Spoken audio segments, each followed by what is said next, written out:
you killed? Sadly, yes. But I lived. Today we're going to start as a pre-FTL in Stellaris and see how long we can survive. This has actually been my longest Stellaris campaign ever, and possibly my longest video. But if you're ready for a feature-length experience, because we're going to be doing a bit of roleplay, I am playing as the Roman Empire in space. Yes, this is secretly a Roman Empire run, and seeing how far we can get as a proud but primitive nation. We're starting off without the scientific method, without hyperdrive, without a lot of things. Without any further ado though, let's dive in and take a look at the empire we are playing with today. The Imperium Romanum, yes, the Roman Empire in the future. We are, of course, starting off as a pre-FTL civilization. We have just researched a form of FTL, a kind of jump drive, but we don't yet have hyperlane travel available to us. We start at a significant technological and infrastructural disadvantage. We have 1,000 fewer pops, fewer buildings. This is going to be starting in the year 2200, but not AD, Anno Domini, no, ad urbe condita. So this in Anno Domini is about 1444, I kid you not. Ladies and gentlemen, we're actually playing Europa Universalis 4. I didn't know it until now, but welcome. So, we're going to get 15% more sublight speed, 20% more survey speed, 5% anomaly discovery chance, 50% more chance for voidcraft research, which should allow us to get those fantastic hyperlane drives faster. I think we're guaranteed to start with that tech, actually. And then the Minister of Exploration, which later on is going to be granting us additional jump drive range, more archaeology excavation speed, and some anomaly research speed. Beautiful Terra is as terrible as ever. It's a continental world, not much more needs to be said about that. We're going to go into the thematic backstory I've written for how the Roman Empire went from being, the Roman Empire to not collapsing and instead heading out into the stars. A big part of this is going to be the slingshot to the stars. So this origin is going to grant us some great abilities here. Minus 75% starbase influence distance cost, which is going to be very helpful when paired with our eager explorers, because those limited exploration vessels and engineering vessels that have kind of a jump drive won't be following hyperlanes, so getting minus 75% starbase influence distance cost will actually help us to build a proper functioning empire. We should also note that once upon a time, the skies above Terra were illuminated by shooting stars. The heavens themselves rained down upon us, and then we had absolute darkness. That's what spurred us, the Imperium Romanum, into the space. And we then discovered a long-abandoned quantum catapult. This is a holy relic of Sol Invictus, I suppose. I haven't exactly decided which god yet. I should probably pick one. Right, I can't decide if this quantum catapult should be built by Hephaestus, or whatever the Roman equivalent of that one is, and then used by Janus, or if it should be used by Hermes. No, I want to say Mercury. Yes, definitely no Greek heresy going on over here. Hoo-hoo, ladies and gentlemen. Basically, it's either Janus or Mercury. We'll work that out when we get into the meat and potatoes. No, potatoes don't exist. We never colonized the New World. As we get into the meat and tomatoes. No, there's no pizza. Oh my god, is this universe worth living in? Anyway, we're also, of course, as you probably guessed from my talk about gods, highly superstitious. We're going to consult the oracles, the divinities, and also, cast bones and things like that to work out whether we should invade somewhere, do anything. The Idas of March, very, very important. This means we're going to get spirit mediums and high astrologists. I'm reading this as Pontifex Maximus's and some other things. We'll also get galactic dowsing, which gives us more unity from our bureaucrat and gives us a chance to get increased resource deposit sizes when we're surveying. We'll also have a bunch of cycles: fortune, omens, growth, prosperity, conflict, harmony, knowledge. They can be very, very bad, but if we get our Pontifex Maximus, our chief medium, to be improved upon, we can negate some of the negative effects here and then just get the positives, alongside some reduced upkeep for our bureaucrats. The Imperium Romanum is, of course, at some level authoritarian. We're also militarist, because everyone has to serve in the army, service guarantees citizenship, and also highly spiritualist. We believe in all of those hokum gods and whatnot. Here are our people. One of them is a homo, And that is the right word, I promise you. The plural then becomes homines, and our adjective is humanum. That is the gender neutral one. If it's male, if you've got a male word in front of it, masculine, it's going to be humanus. And if it's feminine, it's going to be humana. And that is your Latin lesson. Not the last one for the video, but it's a Latin lesson nonetheless. We are traditional. We pray to the gods. We're resilient. Anyone can try invading Terra and they will get the sharp end of a pointy bit of metal. I guess we might have guns by now. Let's see how that works. And then, of course, we are natural engineers. We built aqueducts. We built the great space elevator. We are just doing fantastically. Some people in the Imperium Romanum are a little bit wasteful, but those people are generally, confined to the political class or just in charge. Don't worry, not everyone's wasteful. The slaves aren't. Slaves are not how you'd normally think of it. This is old-fashioned slavery, not modern world slavery. Slavery is just a social class. I mean, yes, they're still slaves, but it's fine. They can become citizens or at least free men at the end of it. Don't worry about it. If you want to follow along at home, these are the settings I'll be using today. History later agreed that the age of Imperator Aurelian had been broken long before anyone noticed the cracks. Ambitious men had discovered that the world was easier to pull apart than hold together. The rebel states, the Gallic Empire in the west and the Palmyrean Empire in the east, had deprived Rome of a vast amount of territory and resources. It was at this inconvenient moment that Aurelian himself appeared, which Rome would later insist was not coincidence but proof. He restored what had been mislaid and informed the world, politely at first, that it was meant to be whole. This was formalized before the Senatus and the Legiones in language that left little room for misunderstanding. Rome, it was declared, was not an accident of conquest or inheritance. It was necessary. The law of unity followed naturally from this realization, and in 1028 ab urbe condita, the Sassanids were reminded of it at considerable length. The lesson was absorbed. Unification, however, was only the obvious part. Aurelian's more enduring work was conceptual. Rome was no longer merely an arrangement of people who had happened to live under the same laws. It became a covenant, one faith, one imperium, one explanation for why things were the way they were. Authority ceased to be a matter of agreement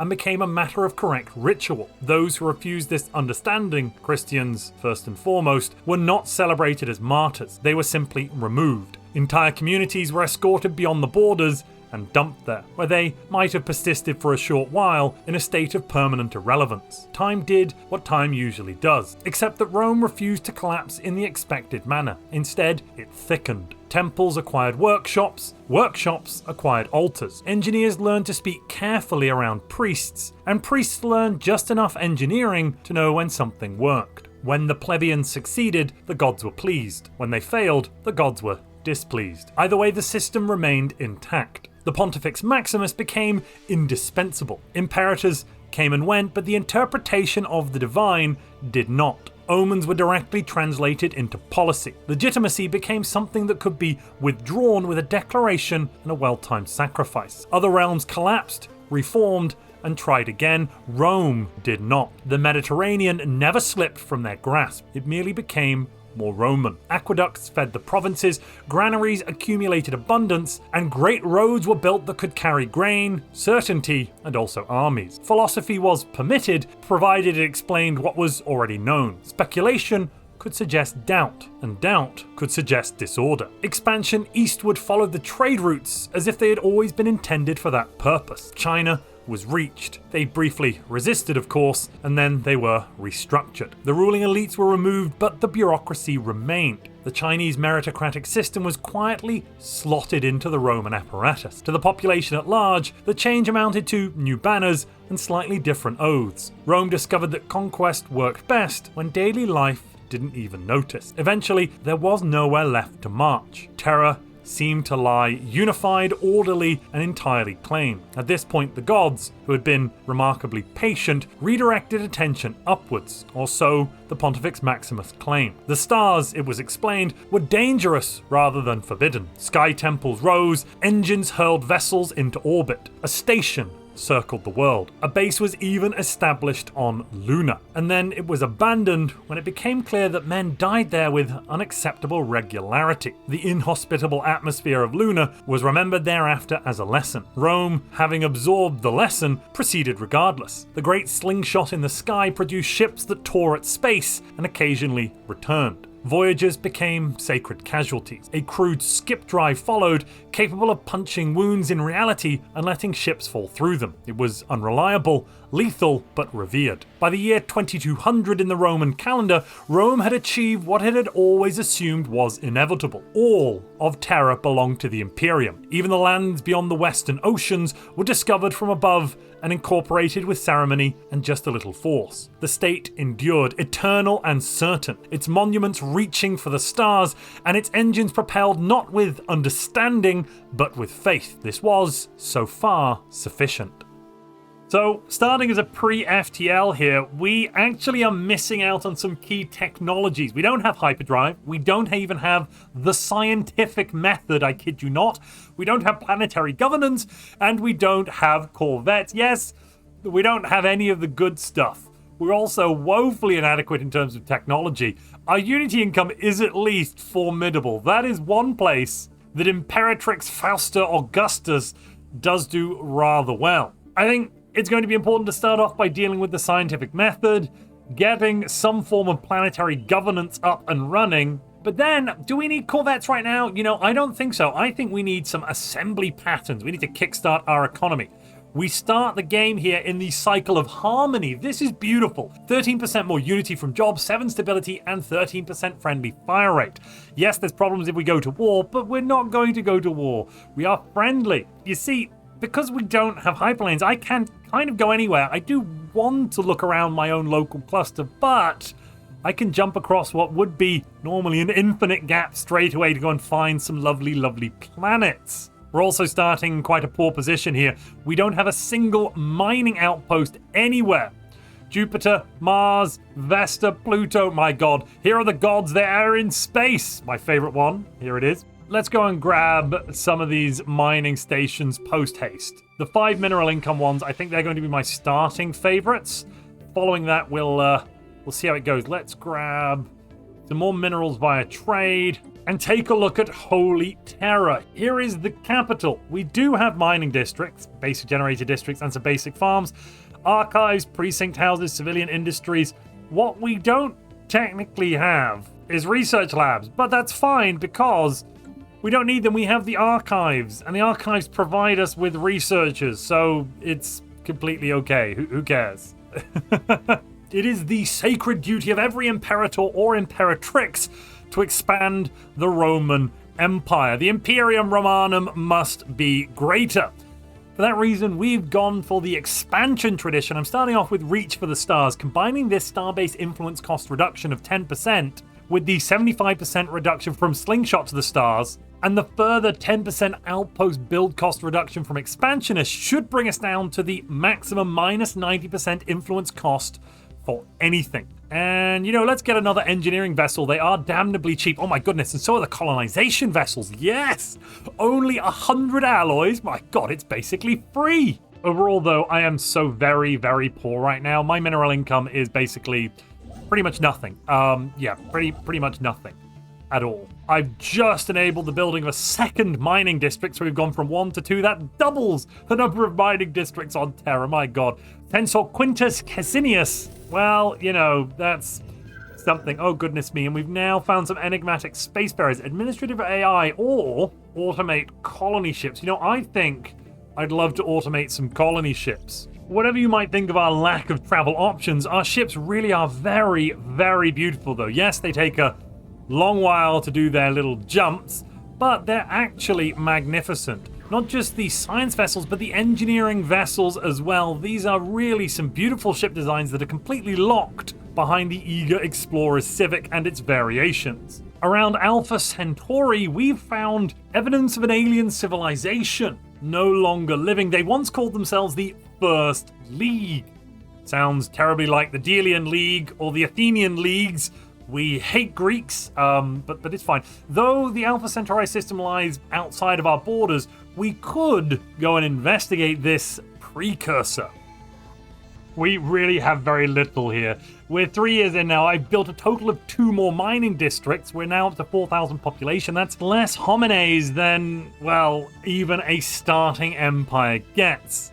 Oh, good God. We have got 2 planets. Those are just our guaranteed habitable worlds. You know, we should actually try and colonize these bad boys. Even the colony ship is a brand new and unique ship. It's honestly just beautiful. Extensive surveys confirmed Nova Parthia was Earth-like, which made the decision inevitable rather than cautious. Jupiter, the augurs agreed, had called Rome upwards, and Rome complied with characteristic confidence. The colony was proclaimed the greatest achievement in human history, at least so far, an achievement already busy acquiring footnotes, amendments, and a small casualty list. I can't even build any research buildings. I can't build any unity buildings. I'm kind of stuck here. I can build another district, city districts. And you know what? Let's grab one more of those because that's the best we've got. Oh, a tundra world. It's not the best world to live on, but you know what? I'm going to take that one straight away. Excellent.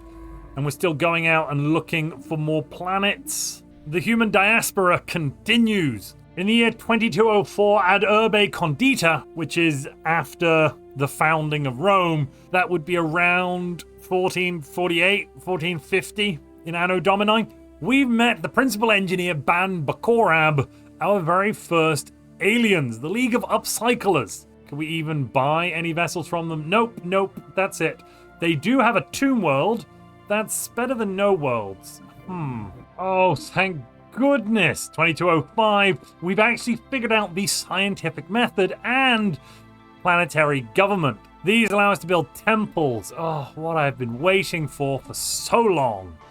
Long have I waited. Now that we've figured out the scientific method, let's work on putting chips in people's brain. That sounds pretty reasonable for the Romans to do. And following that, do I need hyperdrives? No. I should probably get more colony development speed. Excellent. Oh. In the Arena system, we found what could be our very first aliens. They possess ships remarkably similar to our own, except, you know, totally different and much more functional. They don't have the cool spinny bits we do, so clearly they suck. Let's go and grab this system from them. 100 influence, but we are getting minus 85% there and an additional minus 10% to the alloy cost. Expansionist, annoyingly, doesn't actually reduce our influence cost. I was wrong a little bit earlier. It only reduces our alloy cost. Oh well. Normally I wouldn't think of taking something like Interstellar Dominion, but the stars have beckoned our Imperatrix, and this will give us another minus 20% starbase influence cost, which should reduce us down to that beautiful minus 90% max. Let's see, how much is it going to cost? Yes, only 130 influence to build this starbase in Tigera.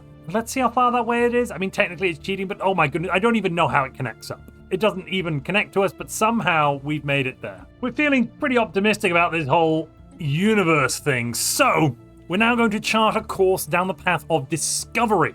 Expansion and discovery, 2 pillars in the Imperium Romanum. Ho, ho, ho, we don't just have the great megastructure of Janus or Mercury. We also have even better work here, a ruined ring world. Clearly, this is the work of Venus. Maybe. Could be anybody, actually. Those sons of guns! The Omega aliens have just destroyed one of our construction ships. Let's try and rebuild it and go again. We actually have no standing military, as it were. Well, unfortunately, the enemy have arrived first. Now, why can't I build? Oh, brilliant. It's dead. The construction ship dying has prevented me from ever taking Procyon, where there are some ruined reactors on the surface. I'd love that technology. Thank you very much. Wait, what? Colonia Augusta is now being targeted by an asteroid. We need corvettes, and we need them now. Oh, good lord. Maybe if I throw a gun battery down on here, it won't be so bad. Okay, so yeah, the diaspora is going in a direction. The main issue right now is we do have a distinct lack of firepower. Not only to defend ourselves with, but to, you know, prevent asteroids from falling on the Romani. Ah, crap. Have they blown up another ship? Oh my goodness me, what's been blown up now? More violence at first contact. This is going very badly. And if you're enjoying this video, please stab that like button more than Julius Caesar on the Senatus floor. We have secured Vulcan's great work, the ruined quantum catapult, and this is the first step of many to figuring out what we're going to be doing. Ignore the fact that we've got energy shortages across the Imperium, it's fine. And this asteroid, yeah, that's nothing to worry about, I'm being told, so just don't worry. Good job. The Imperatrix is happy to announce that thanks to a reduction in the overall number of people applying to go to higher education, a polytechnic education will be available to everybody. It's wonderful that for some reason, many people have just stopped wanting to go and learn more. Everything's fine on Colonia Augusta as well, by the way. Don't worry. It's, great time. Everyone's having a great time over there. In order to deal with the massive sinkholes opening up and some sort of asteroid-related skullduggery, we've employed a Pontifex Maximus. Of course, no one is better suited to this than the Imperatrix's own son, Lucius Augustus. This is a high-ranking official position, and of course, someone who is both a politician and a genius, or at least the spark of a genius, will have no problem dealing with all of the omens. Overparty has just gained 2 extra sinkholes that I now cannot get rid of, and the civilian industries have been ruined. Perfect. Luckily, I am going to snag this ring world straight away. Yoink. The era of prosperity has been declared by the Pontifex Maximus. This has come shortly after meeting the Azantian manufacturing. They are definitely some lovely, lovely individuals, a media conglomerate and naval contractors. Yes, and Caesar has definitely not taken a bribe under the table. You wouldn't do that, would you, Lucius Augustus? Now, I think it's important that we straight away try to make friends with these aliens. What if we just gave them some lovely food? Oh, they'd love some lovely Roman food. Bread and circuses works even on the Barbari. Look at these Barbari. Now they're cordial with us.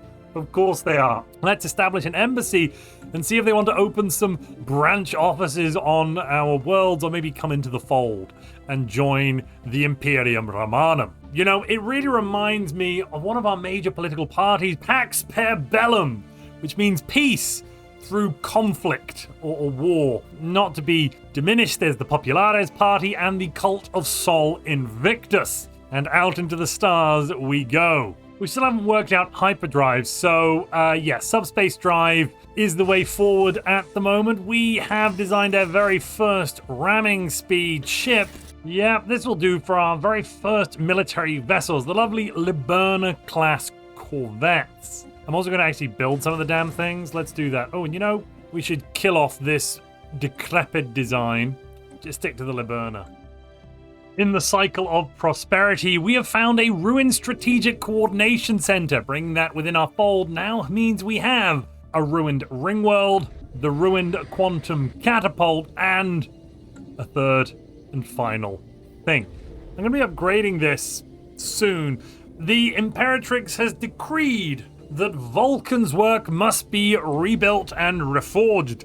This twin-arrayed quantum catapult must be re-energized so that we can explore more of the space. Each wonder lay alone. A shattered ring world circling one star, a silent strategic coordination center guarding another, a dormant quantum onager haunting a third. The augurs agreed this was no accident. These were clearly the works of the gods. Saturn's age, Vulcan's hand, Jupiter's design. Rome had not found ruin. It had arrived late in the galaxy and was now walking quietly through divine infrastructure. Their purpose only slightly effable. Some tireless work by the Pontifex Maximus means we've got now a commercial agreement, a research agreement, a defensive pact, and a migration treaty with the Azantian manufacturing. Their species will be allowed to reside as freemen but not citizens within the Imperium Romanum. And that should allow us to build some colony ships with their people on and go out into the stars to grab some worlds that would otherwise be low habitability for us. The cycle of prosperity has not finished. The year is 2223.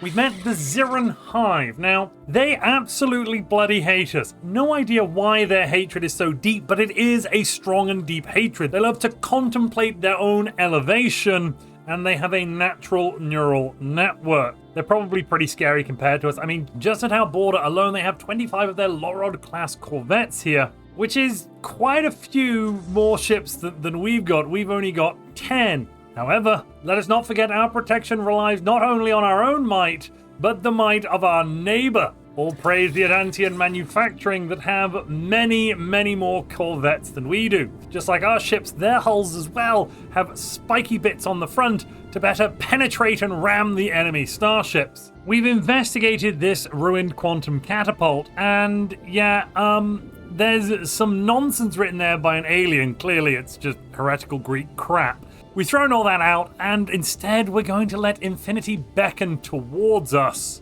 and rebuild this ruined megastructure for our own ends. Our great Imperatrix can do many things, one of which is know where strength is strongest and where our strength is not strongest. You know, weaker, yes, weakness. Not that we are weak, but we are currently lacking in strength from a military perspective. My Lord, Sol is in a perfect position above Terra. That's just fortuitous. Anyway, due to this perfect positioning of Sol, we have now decreed an impenetrable border must be created. And so begins the cycle of fortune. This is granting us more fire rate, hit points, sublight speed, resources from jobs, and happiness. This does mean Terra is now at 100% stability. Definitely these are real numbers. We can trust Quintus Caecilius 100%. He's definitely not an insider trader or anything like that. One of the greatest technologies we're gaining with our research agreement is the ability to travel along these hyperlanes. Yes, hyperlanes will finally become important to us. No longer will we be FTL nonsenses. We will actually have proper methods of attack. And then the liberation of the Zirin Hive could commence. 2231, we finally unlocked hyperspace travel and restored our quantum catapult array. All of our ships, apparently they're going to become equipped with hyperdrives now. That's a good thing, I'm told, because it means we've got faster access. I'm not entirely convinced. Sometimes it will be the case. Other times I really don't think so. We're going to send our fleet to the quantum catapult ready for some testing. You know what, let's increase the size of the fleet as well. Meanwhile, at Nova Aegyptus, there seems to be a weird kind of impact going on that just isn't progressing. Yes, these planets are in motion, yet somehow stationary and locked together like that. Never fear, we will investigate. The Pontifex Maximus has some brilliant ideas. To deepen the intrigue surrounding Nova Aegyptus, we've also found a dimensional portal. We're of course going to probe that portal like it's never been probed before. I also think it might be time to build some actual proper science ships so that we don't have to keep micromanaging every single jump, because honestly it is tiresome. Very, very tiresome. My goodness me, the range on this spatial cannon, quantum trebuchet, is frightening to behold. Nova Aegyptus, yeah, great. Having a great time. The planet is disintegrating. The people are, ignore the savage spores issue. That's a different problem. Right. The main issue here is that we need to choose what to do with this lovely dimensional portal whilst the planet is disintegrating, because you see it's a portal to hell. And I don't like hell very much, so we're going to pray for a solution to close it. Oh, and meanwhile, there's also some mushrooms here that have turned everyone insane, and we're going to exterminate them because there wasn't enough happening on this stupid planet. We should probably harmonize the collision. First I'm going to get xenobiological labs up and running, then we'll harmonize it. The Imperium Romanum stretches out across the galaxy now, from the Cabela Shroud all the way down to the Shining Pearl Nebula, or pretty close to it really. We control a lot of space, but very soon we're going to run out of new lands to explore, and at that point it may become imperative for the Empire to expand in a different direction. Okay, we've got Voidworm attack at Nova Arabia, 2238. The Augurs didn't predict this one. I'm going to catapult the fleet directly in. That's going to give us Quantic ambush and allow us to get there basically instantaneously. Boom. And we've engaged. We've got maximum firepower, though our shields, of course, are minimal. And damn, it's dead. My God, that was good. Apparently the Azantian manufacturing have not really appreciated the fact that we have blown across their space into the Arenas system. They didn't like that one little bit. And apparently one of our operatives was swearing at them over an open comms channel. It's fine though, they're still receptive to us. Oh god, no, they really don't like us now. We need to improve relations, and we need to improve relations today. They've broken their defensive pact with us. This is not good at all. Now they've broken the commercial pact, the research agreement. This is subpar. Okay. That has really thrown a spanner in the works here. Stability on Nova Aegyptus is now at an all-time low at 15%. But why? Probably because everyone was checking out that dimensional portal and losing their little brains. I think it's time to start recruiting some assault armies. Pretty much everywhere, actually. Yeah, that would be a good plan. Let's prepare maximum defense. Thankfully, we don't really care about that many systems other than systems where we have planets or the megastructure systems, because we can just jump through. And we've continued to jump through again and again and again and have lots of fun doing all of the jumping. Uh-oh, the cycle of omens has begun. This is not so good. Leaders start with an additional negative trait, and we're losing fire rate, hit points, sublight speed, resources from jobs. This is very, very bad. Imperatrix Fausta Augustus is now as well over their life expectancy, so the Imperatrix may die. Uh-oh. On the plus side, we've set a bunch of mushrooms on fire, and that's good. The economy has just flatlined as well. Apparently I was relying on those bonuses a little too much. Oh god. Oh no, we've just dipped down into an energy shortage. The year is 2244. Bad things will happen. But fortunately, we failed to turn this world into a paradise. Oh, brilliant. And that's added a bunch of impact craters. Even better. Oh, God, nothing is going well. Ruh-roh. Yeah, the energy shortage, though, that's problematic. The Sidmatan chroniclers have come to us in 2245, and apparently they've been chatting with Lucius Augustus. Yes, Caesar, our very heir himself, the Pontifex Maximus, who apparently read this stupid omen that's destroyed our economy. Anyway, well, they'd like Lucius to go and join them. At this point, I'm getting very frustrated with Lucius Augustus. I mean, he's our son. Yes, we are the Imperatrix, and he is the heir to the Empire, but he's very old. He's 65. It's just not helpful. So, what I think is happening here is that there is currently an internal power struggle between the Populares and the Imperatrix. The Populares currently absolutely bloody hate everything, giving minus 10% happiness empire-wide. They're very grumpy about not being represented on the council, and they are attempting to kill the Pontifex Maximus, to which we are kind of okay with because he's such a moron.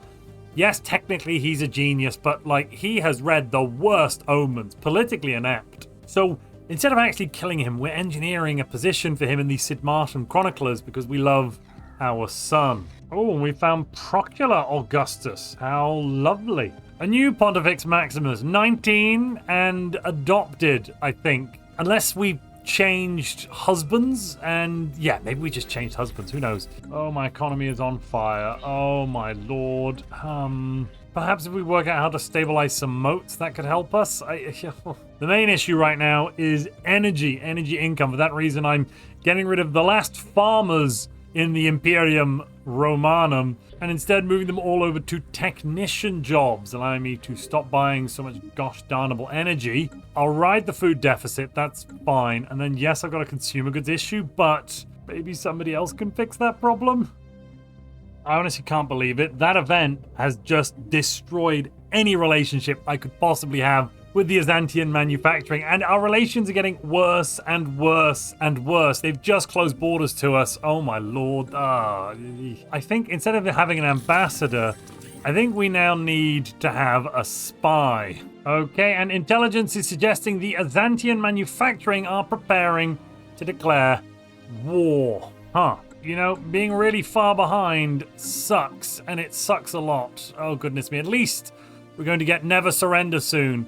So whatever happens with this war, we won't be giving up. closing the portal on Nova Aegyptus, well, mostly closing it, we've still got the research area, has given us access to psionic barrier and psionic theory. That's excellent, isn't it? On a weird side note, Imperatrix Fausta Augustus died quietly, which unsettled people more than ceremony would have. During her reign, the Imperium Romanum had done something unprecedented. It had sent its first true interstellar colony ships outwards, beyond omen and precedent. Somewhere in that expansion, amid ledgers, accidents, and reluctant clarity, Rome discovered the scientific method. The discovery was, of course, not celebrated, it was just noted and filed away. The galaxy, it turned out, was growing more hostile by the day, and understanding how things worked did not make them kinder. It merely made their intentions harder to misread. Long live Imperatrix Procula Augustus I and her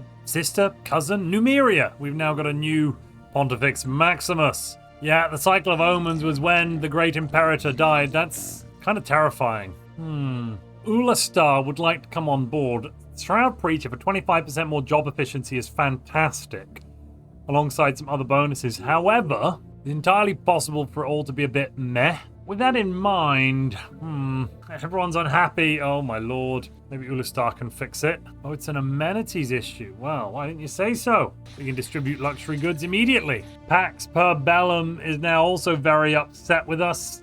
The ruler has an opposing ethic. Wait, what? Oh god, Imperatrix Procula is a pacifist. No! No! Why? How was this allowed to happen? Oh my gosh. That means the Ordo Mercatorum, they're very happy, but Pax Per Bellum, mad. Absolutely livid. I don't know how the Imperium Romanum has survived this long, but yikes. Of course, there's now scum and villainy on Terra, why wouldn't there be? Oh, good lord. Let's launch an anti-crime campaign. Jeez. Playing as a pre-FTL sucks, and it sucks hard. Thankfully, the mandate of MAGA are attacking our neighbors to the west there. However, I don't think anyone's going to come to our defense in any other way. Oh, and of course, there's another energy shortage. Why wouldn't there be? Oh, and now there is an inexplicable sense of looming dread throughout of our population. Yes, the augurs have said bad things are happening. And now we've got discordance, minus 7% resources from jobs. Why wouldn't we get penalties? Lovely. And then Senator Quintus Caecilius has died. I'm going to slap Ulastar right into that spot that he used to occupy. That's why the devil not. The economy is on absolute fire right now. We need a new omen. Okay, we're getting a new omen. Wait. No, we ended up in the cycle of conflict. Oh, no. Augurs, why? The Pontifex Maximus isn't even a high enough level to deal with this. You know what we could do? I could throw Ulastar onto the council. If I put Ulastar onto the council, that should reduce the negative impacts here quite a bit. Yeah, that has boosted our energy credits, but our trade is just so low. Oh no, mob rule on Terra. Okay, this is fine. The Azantian manufacturing have now brought forwards very large fleets. Yeah, there's nothing we can do about this. If they do attack, we're basically going to have to ask them what they'd like and then give it to them. Yes, we've completed unyielding. Yes, the new Imperatrix is pursuing a path of weakened flesh. And actually, I should swap over straight into that. Yeah, integrated cybernetics, much more important right now than more unity. But overall, on most of our worlds, there's quite a bit of grumbliness. To ignore the failing economy for just a minute, let's take a look at Diam over here, where there's the lovely planet of Diam 2, filled with the Girdite hive mind. Well, amongst this hive mind is a Chosen One. The Chosen One has been revealed to be a meta-racket Caravania, masquerading as the central figure of the Girdite mythology, having descended from the stars. Pretty sure I've seen this Star Trek episode. Anyway, further exploration of the planet has revealed that this Ferengi crashed and their inoperable ship was hidden in an inaccessible valley some distance away from the capital. Based on the data model of the hyperdrives, they have been here for some time. Since becoming marooned, they appear to have been using the local superstition to their advantage, happily accepting veneration and praise from the locals, having been installed as their ruler full of celestial knowledge. If left unchecked, this could have big consequences. Let's offer to rescue them. I mean, the Gurites are in the late medieval age. Who would want to live there? Oh god, I'm running out of energy credits again. Seriously? Everyone being grumpy and unhappy in the Populares and Pax Per Bellum is not helping. Oh, there goes the energy shortage. Right. I think we're going to see a revolution very soon. Civil war within the Empire. To dive away from the excesses of bad economics for a moment, our away team was able to gain a private audience with the Chosen One of Diam 2, and then we offered them our services to repair their ship and return them to space. The Meta Racket was all too eager to accept, explaining they'd been mistakenly received as a god after becoming stranded on the planet. Yeah. So, there was a brief power vacuum after the Chosen One left, a brutal struggle, religious sects kind of did religious things, and they have regressed from the late medieval age. Now they are in the Iron Age. Bad, bad times. Oofed. I hope the Azantian manufacturing will actually attack me soon. Oh, those energy credits! He paid me energy credits! I am saved! The economy is saved! Let's turn on capacity subsidies. See if we can get some more energy pumped out here. Okay, stop selling all the alloys. Let's not run out of that. I mean, Pax Per Bellum hate us, and so do Populares. At this point, I think we just suppress both of them and promote the two cults. Yeah, that's what we do. Goodness me, though. 5,000 pops. This is why our economy is in shambles. 5,000 pops are at minus 40% happiness. Yikes. I've done the unthinkable. In order to try to save our economy from these spiraling deficits, I have eliminated our entire military capability. It's gone. Don't ask, it's gone. You know what else I've done? Actually, I'm going to just delete a bunch of ships as well. We've also removed all of the armies from basically all of the planets. You know, we could get rid of even more armies. Let's do it. These armies won't be enough to save us. The fleets won't be enough to save us. Therefore, there is a full military disbandment in place. All units are ordered to shut down immediately. What has that done for our economy? It is not quite saving us. We're now losing less energy per month. Right, okay. Whoa, we're positive on energy. We're spending alloys on ships. Really? Ships? That'll be platforms. Right, these platforms can go away because I don't care about that one so much. The fact that we have two factions that absolutely... Oh, the Cult of Sol Invictus now hates us? What the heck? Why have you suddenly changed your mind? Oh, because I took a loan from them. Oh, cult, why? Right, I'm going to ban robots to make them happier. Somehow that made them less happy? I don't understand. I don't understand. But synths don't have rights. Oh, God. Okay. Pretty sure we're going to get a rebellion. I don't see how we won't get a rebellion. What entirely has screwed us over is the fact that Imperatrix Procula Augustus I is a darnable pacifist. It's just gone out of control. Minus 40% to happiness on basically every single thing means that most of our planets are pretty much pointless. These worlds, in theory, produce things. They don't help. They're not good. No. You know what we could do? We're going to resettle everybody to the capital. Upkeep is lower on Terra, and people are happier on Terra. The diaspora ends today. People are now voting on our proposition to form the Galactic Market. We are the weakest member of the galactic community. Crikey, starting as a pre-FTL hurts. Going for Flesh is Weak has probably not helped either, but, you know, I thought that was cool with the solar punk Roman theme. Oh, goodness me. I don't think I've ever played a game this on fire. What the heck? I'm going to get rid of a bunch of city districts.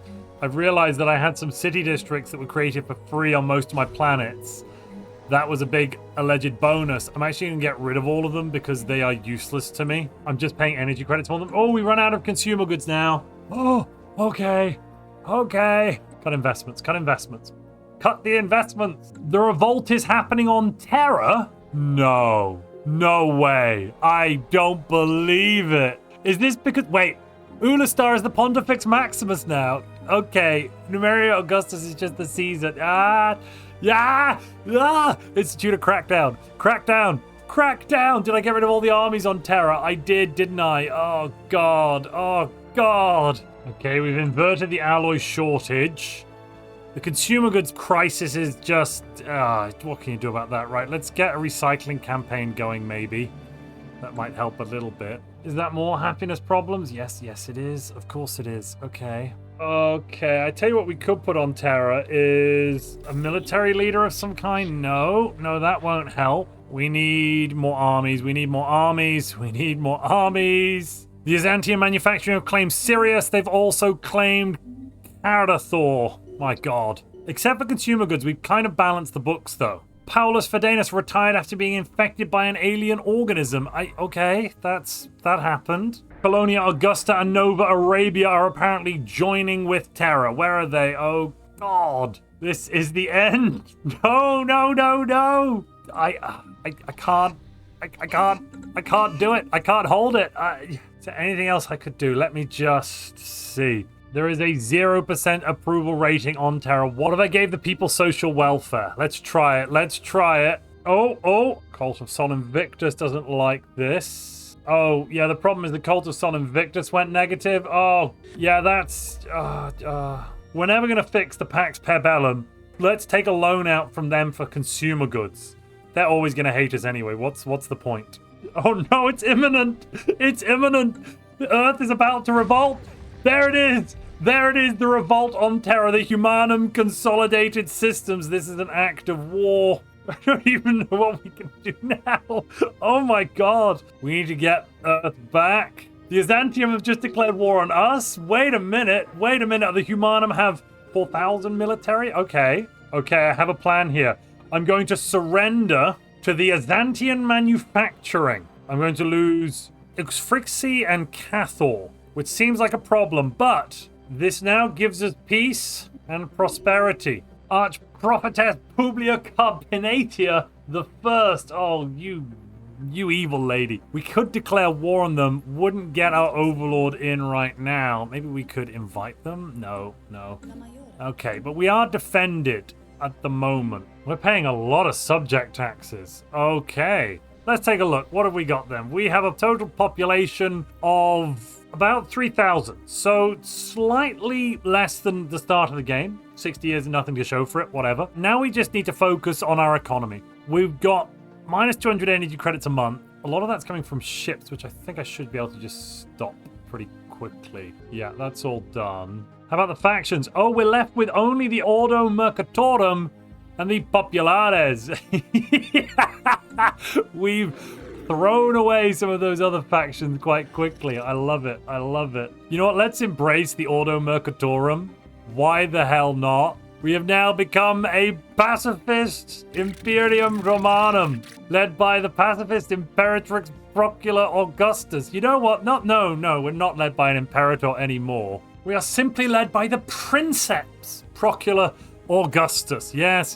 There was a dream that was Rome, and Procula Augustus gave that dream back to the people. Princeps Procula Augustus governed what was left, which required a different sort of authority than conquest ever had. The Imperium Romanum now consisted of scattered system, distant enough that command arrived late, and certainty later still. Control was returned to the provinces in vast, carelessly measured portions. The Senatus was restored its legal authority, less out of reverence than necessity. Rome was said to have its heart back again, though the city itself was absent, a complication history preferred not to dwell on. This loss inflicted a wound greater than any ancient sacking, because symbols, once detached, rarely consent to be reclaimed. Thankfully, we do have some minerals, so we can at least attempt to build the economy up a bit. Nova Parthia is our capital. Let's throw Ulastar down there. Where is Nova Parthia? Nova Parthia is there at Alpha Centauri. Lovely. And the sun is shining brightly now thanks to the radiant luminary. You wouldn't know it, but why are we at minus 141 alloys per month for ships? Oh, goodness gracious me. I'm a fool. I know why our economy collapsed, ladies and gentlemen, and it's thanks to eternal vigilance. It didn't save us, it ended us. I turned it on to full spend, forgetting that it was adding in additional defense platforms even on our outposts.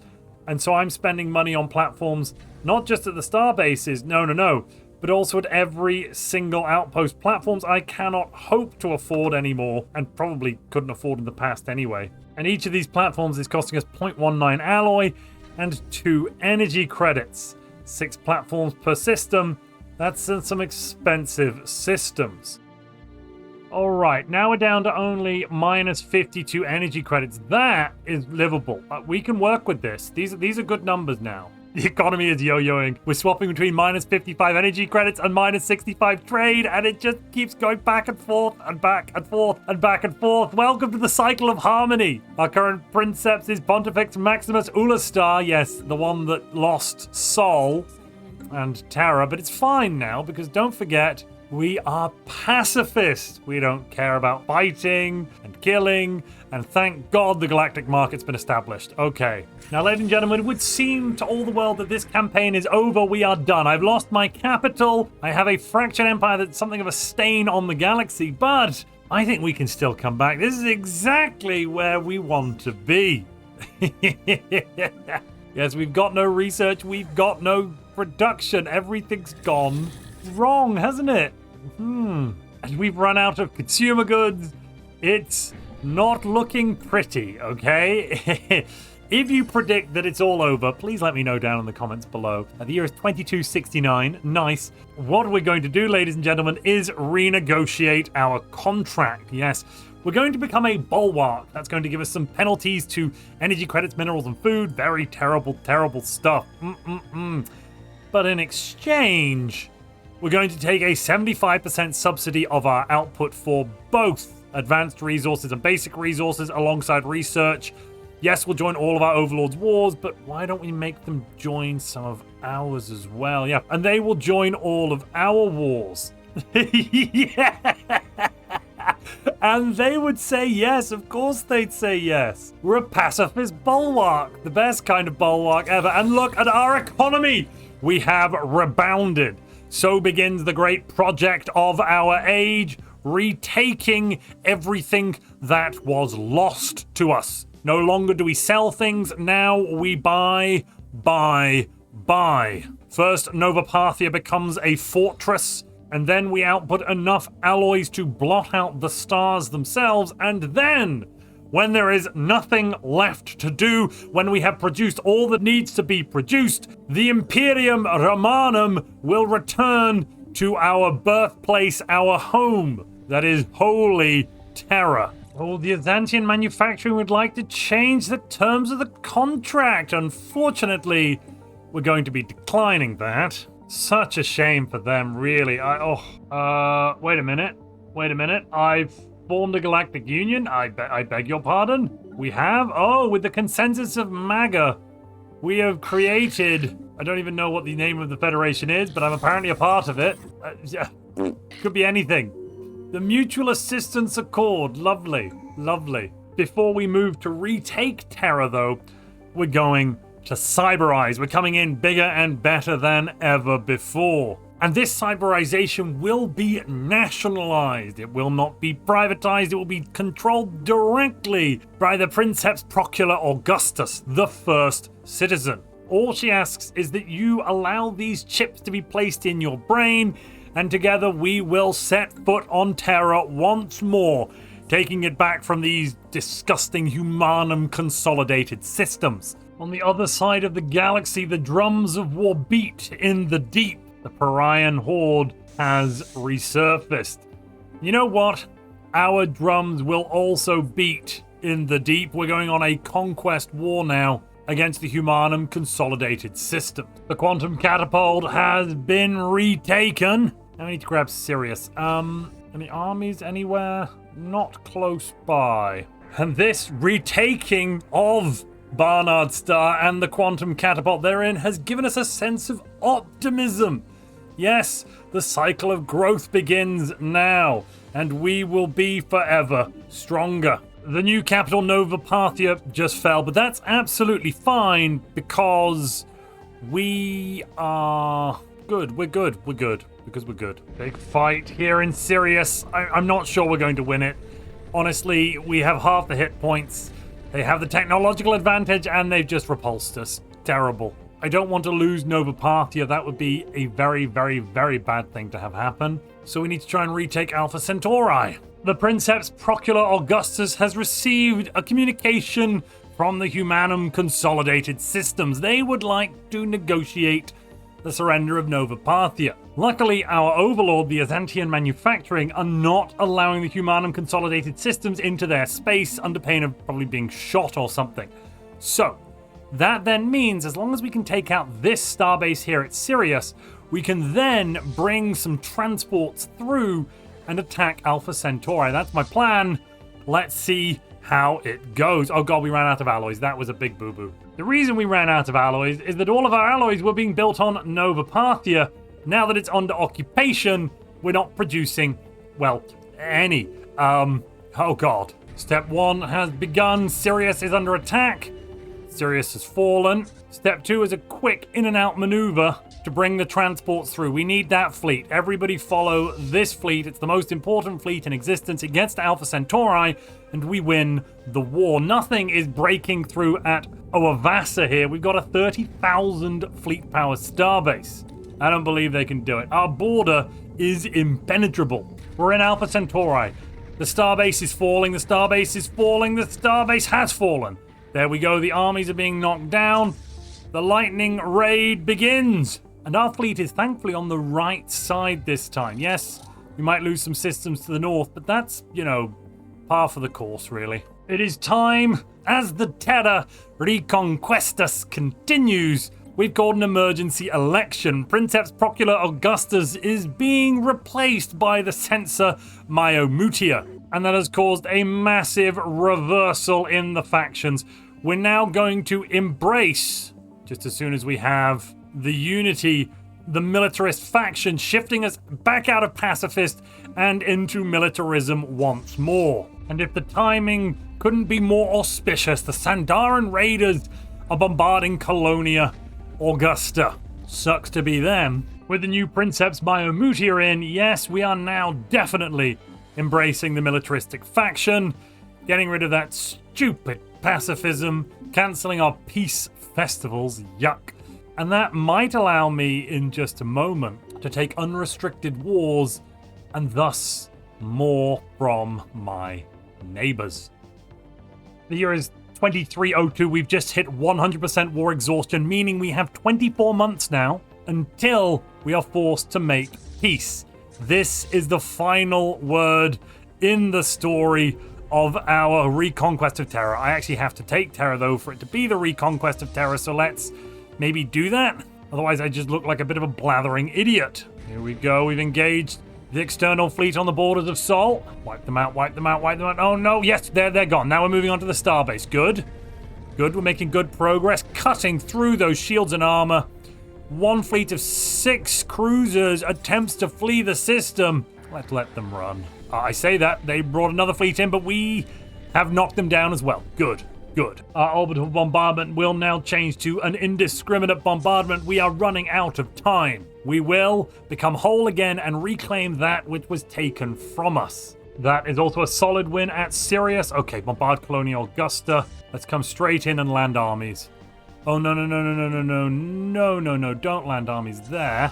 Let's combine up with the Sol segment. Tiberia, Blandia, you've got it. Colonia Augusta, looks like we're not going to be able to take it. They have a massive garrison here. Why is it so large? We have literally 100 days left. Come on, yes. Sol is combat with 10. They've only got 10 defensive armies. Tiberia, throw all of your weight in. Discs must not die. Or at least ours mustn't die. Theirs must die. 66 days. Come on, come on, come on. What is that? An invasion fleet? Whatever. Terra is falling. Terra is falling. 25 days. Oh my god, this is coming so down to the wire. 15. Come on. Yes! Oh, that's what we like to see. It looks like Colonia Augusta will not be ours, but everything else will be. And that is status quo, ladies and gentlemen.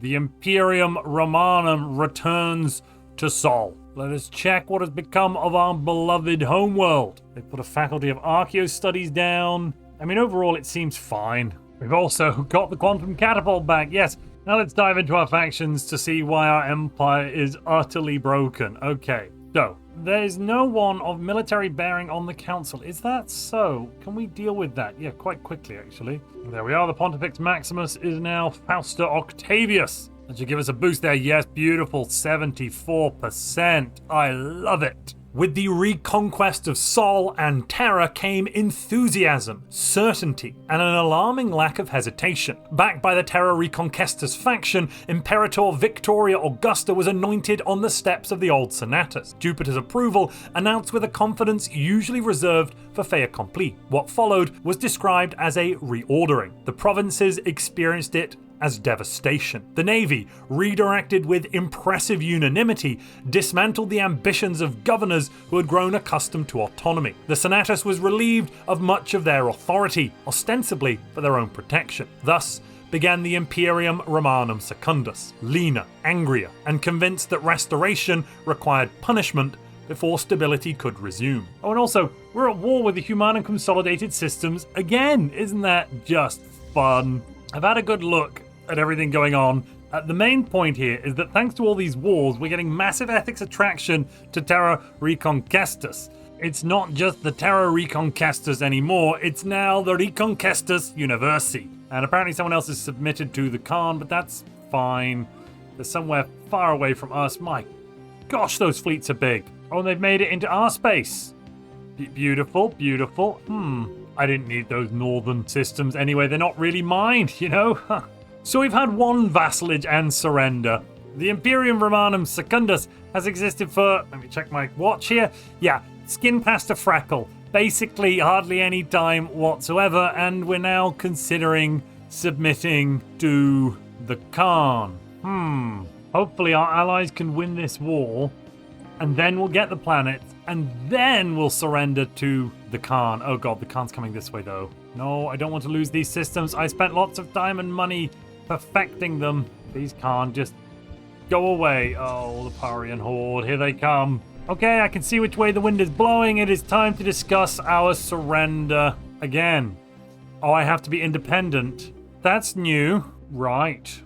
So I guess we'll die now then. No problem. Maybe I can just request my independence. Unsurprisingly, it was denied. With the Khan's forces closing in and being completely unable to surrender, I have decided to take this opportunity to commit some war crimes. Yes, the humans on Terra, they are disturbingly uncybernetic. So, without holding a vote or referendum, we're taking a population currently equal to the one we have, who, you know, were in favor of all these cybernetic implants.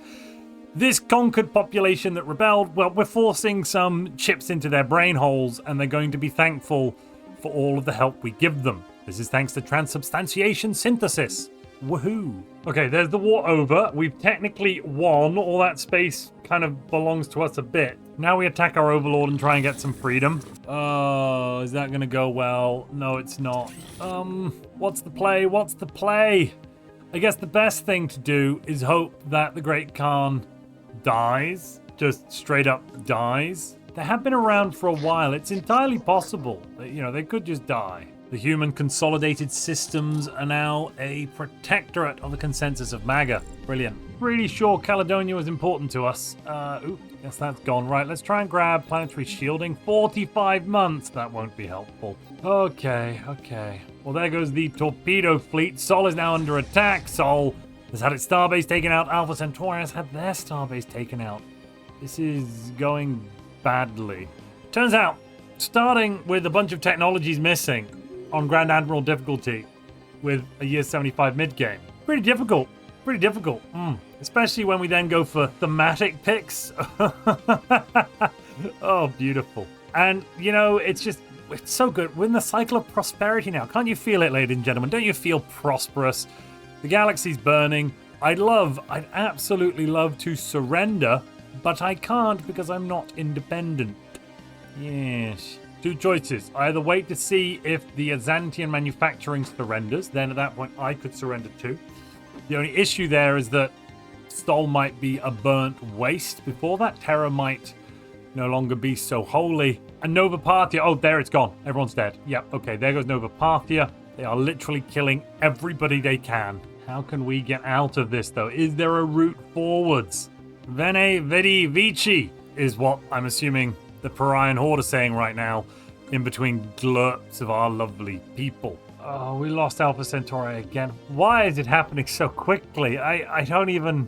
I think I'd rather Earth surrender, so let's see what happens when the garrison goes. I hope if the garrison goes away that they will just surrender.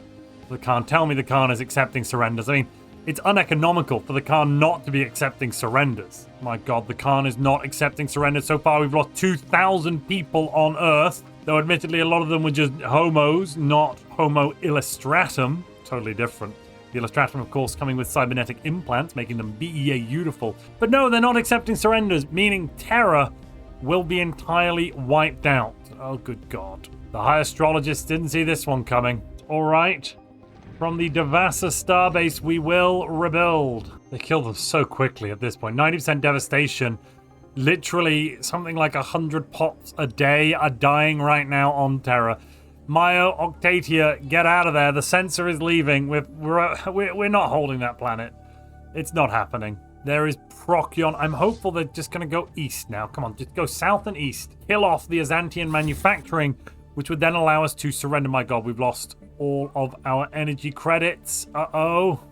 What are we spending it all on? Oh, not much. We just don't make any. Oh, that would do it. Oh, the Great Khan is dead. The reign of the Great Khan is over. He is gone. That was exactly what we needed. Now leave. Leave, Sol. Go on, leave. You've done your dirty business. Now go. Come on. We will prepare the reclamation fleets. I actually can't believe the Khan died there. That was skin of our teeth. Crazy, crazy stuff. What do we even have left? 5,000 humans, 1,000 Azanti slaves. Okay. Quickly retake Sol. And then all the other locations, probably. We don't need as many ships right now, so I'm going to retire one of the fleets. Purely economic reasons. 2315. The human race still exists. Sol and the planet Terra was entirely cleansed. The infrastructure still is there, though, so we can go down with some of our Homo Illustratum, take control of it, and move on. Galaxy-wide, there are now 5,900 human pops left. That is it. A bunch of them have also become psionic, kind of gross, but what can you do? There are more pricky T than there are us, so that's yikes. Of course, the augurs have then predicted a calamitous quartile. The Arena system here is apparently aligned to form a straight line, and that means everyone's going to die, apparently. Yeah, oh god. And it can't really get much worse, can it? Let's let the Tronzaran continuity, the ancient caretakers, inoculate our people. Because why the devil not? I can't believe I have to say this, but Terra is currently being colonized. In 2322, yes. 120 years after we first managed to skip away from our home system as a pre-FTL, we lost it, and now we're coming back. This is really, if we manage to survive this is the mother of all comeback stories. Earth is a complete ruin, though. We've got ruined pretty much everything. A load of ruined districts to clear. Yikes. This truly is the cycle of knowledge. Knowledge that we should not have taken those inoculations. They've really, really affected us. Minus 10 years lead to lifespan, 20% happiness debuff, and 10% growth. That probably is going to wreck our economy. Let's just wait till the month ends and see. Okay, it's not completely destroyed, but I'm guessing most planets are. Oh, okay, we're kind of okay. 34%'s not excellent. I'd rather a higher approval rating, but it's livable.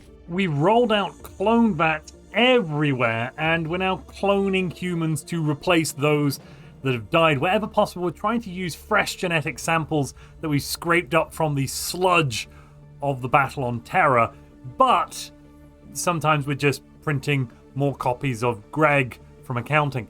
Anyway, we're now making sure that we put implants in all of our people, and we're running into a bit of a dilemma. Several opportunities to increase stability and control have appeared within our augmentation program. As we manufacture government-issued implants and install them across our population, secretly installing algorithms to guide the population towards a preferred outcome would be oh so simple. We could increase our surveillance coverage by adding monitoring and backdoor tools with personal implants, or we could install code that allows our Imperator's radiant personality to influence the masses. Let's just put some surveillance tools in there. We'll just see what everybody's doing. This game wouldn't pick anything else. The cycle of harmony and, of course, the Titans on Olympia that we were studying peacefully. I swear it was peaceful. They've become enraged and they're killing people. Luckily, we're sending in a squad of Principes and Triarii to just deal with them immediately. Legion number 45 there. Beautiful. Continue with the good work. Imperator Victoria Augustus has died just as we close out the mid-game. It's almost 2350. We're going to let the masses mourn with a fitting send-off or some such, and then vote on our new Imperator. Imperator Victoria Augustus died in 2349, having first done the one thing Rome needed and then insisting on doing everything else herself. She reconquered Terra, declared the act irreversible, and from it forged the Imperium Romanum Secundus, a state defined as much by stubborn will as by borders. Terra was then lost to the Khan's forces and retaken at ruinous cost, and thereafter treated as a lesson rather than a guarantee. During this time, the imperial capital was moved to Fenhabanis, permanence redefined once again. It was said that her blood, sweat, and tears saved the empire. Few bothered to argue. A public funeral lasted a year, open to subjects and aliens alike. Whilst mourning became ritual, power, as always, became restless. Forces moved in dark places to secure the vacant throne. One far younger and more powerful Tiberia Augustus. In 2357, we reached that fun part of the game where now the Imperium Romanus Secundus will be spending tens of thousands of energy credits attempting to open reliquaries in the hope that we find something shiny and special. We're just about starting to get things on track again. It's taken quite a few years. Fenhabanis 3 isn't fully online, but this is the new heart of the Imperium Romanum Secundus. It's got food-preserving containers, it's got some lovely bunk beds, luxuries. It used to be the first league capital, now it's our capital, and more importantly, it's producing plenty of research and very soon, plenty of alloys. But that may all be about to go out of the window because in 2361, the Cinematan Directors have awakened. Okay, yep. Hopefully that's not a me problem. That's hopefully a somebody else problem. The great Imperator of our Imperium Romanum Secundus, which is definitely a lovely, lovely place to live. Ignore this dictatorial cybervision stuff. Your chip in your head reminds you to forget. Well, anyway, we've just unlocked the option to research mega engineering. This might actually allow us to get a leg up by building a bunch of ruined ring sections and then using them. Oh, yes. I'm also contemplating some sort of preemptive strike against the Cinematan Directors, but they do completely outnumber us and outmatch us. Maybe it'll be fine. I am shocked. We've just had a silo fire. I didn't know our silos could even catch fire. 10% of all of my resources have just been lost, apparently. Okay. That's helpful when I've got lots of things stored up. Yes. And in 2371, the galaxy has just voted to not ban the sale of sentient slaves.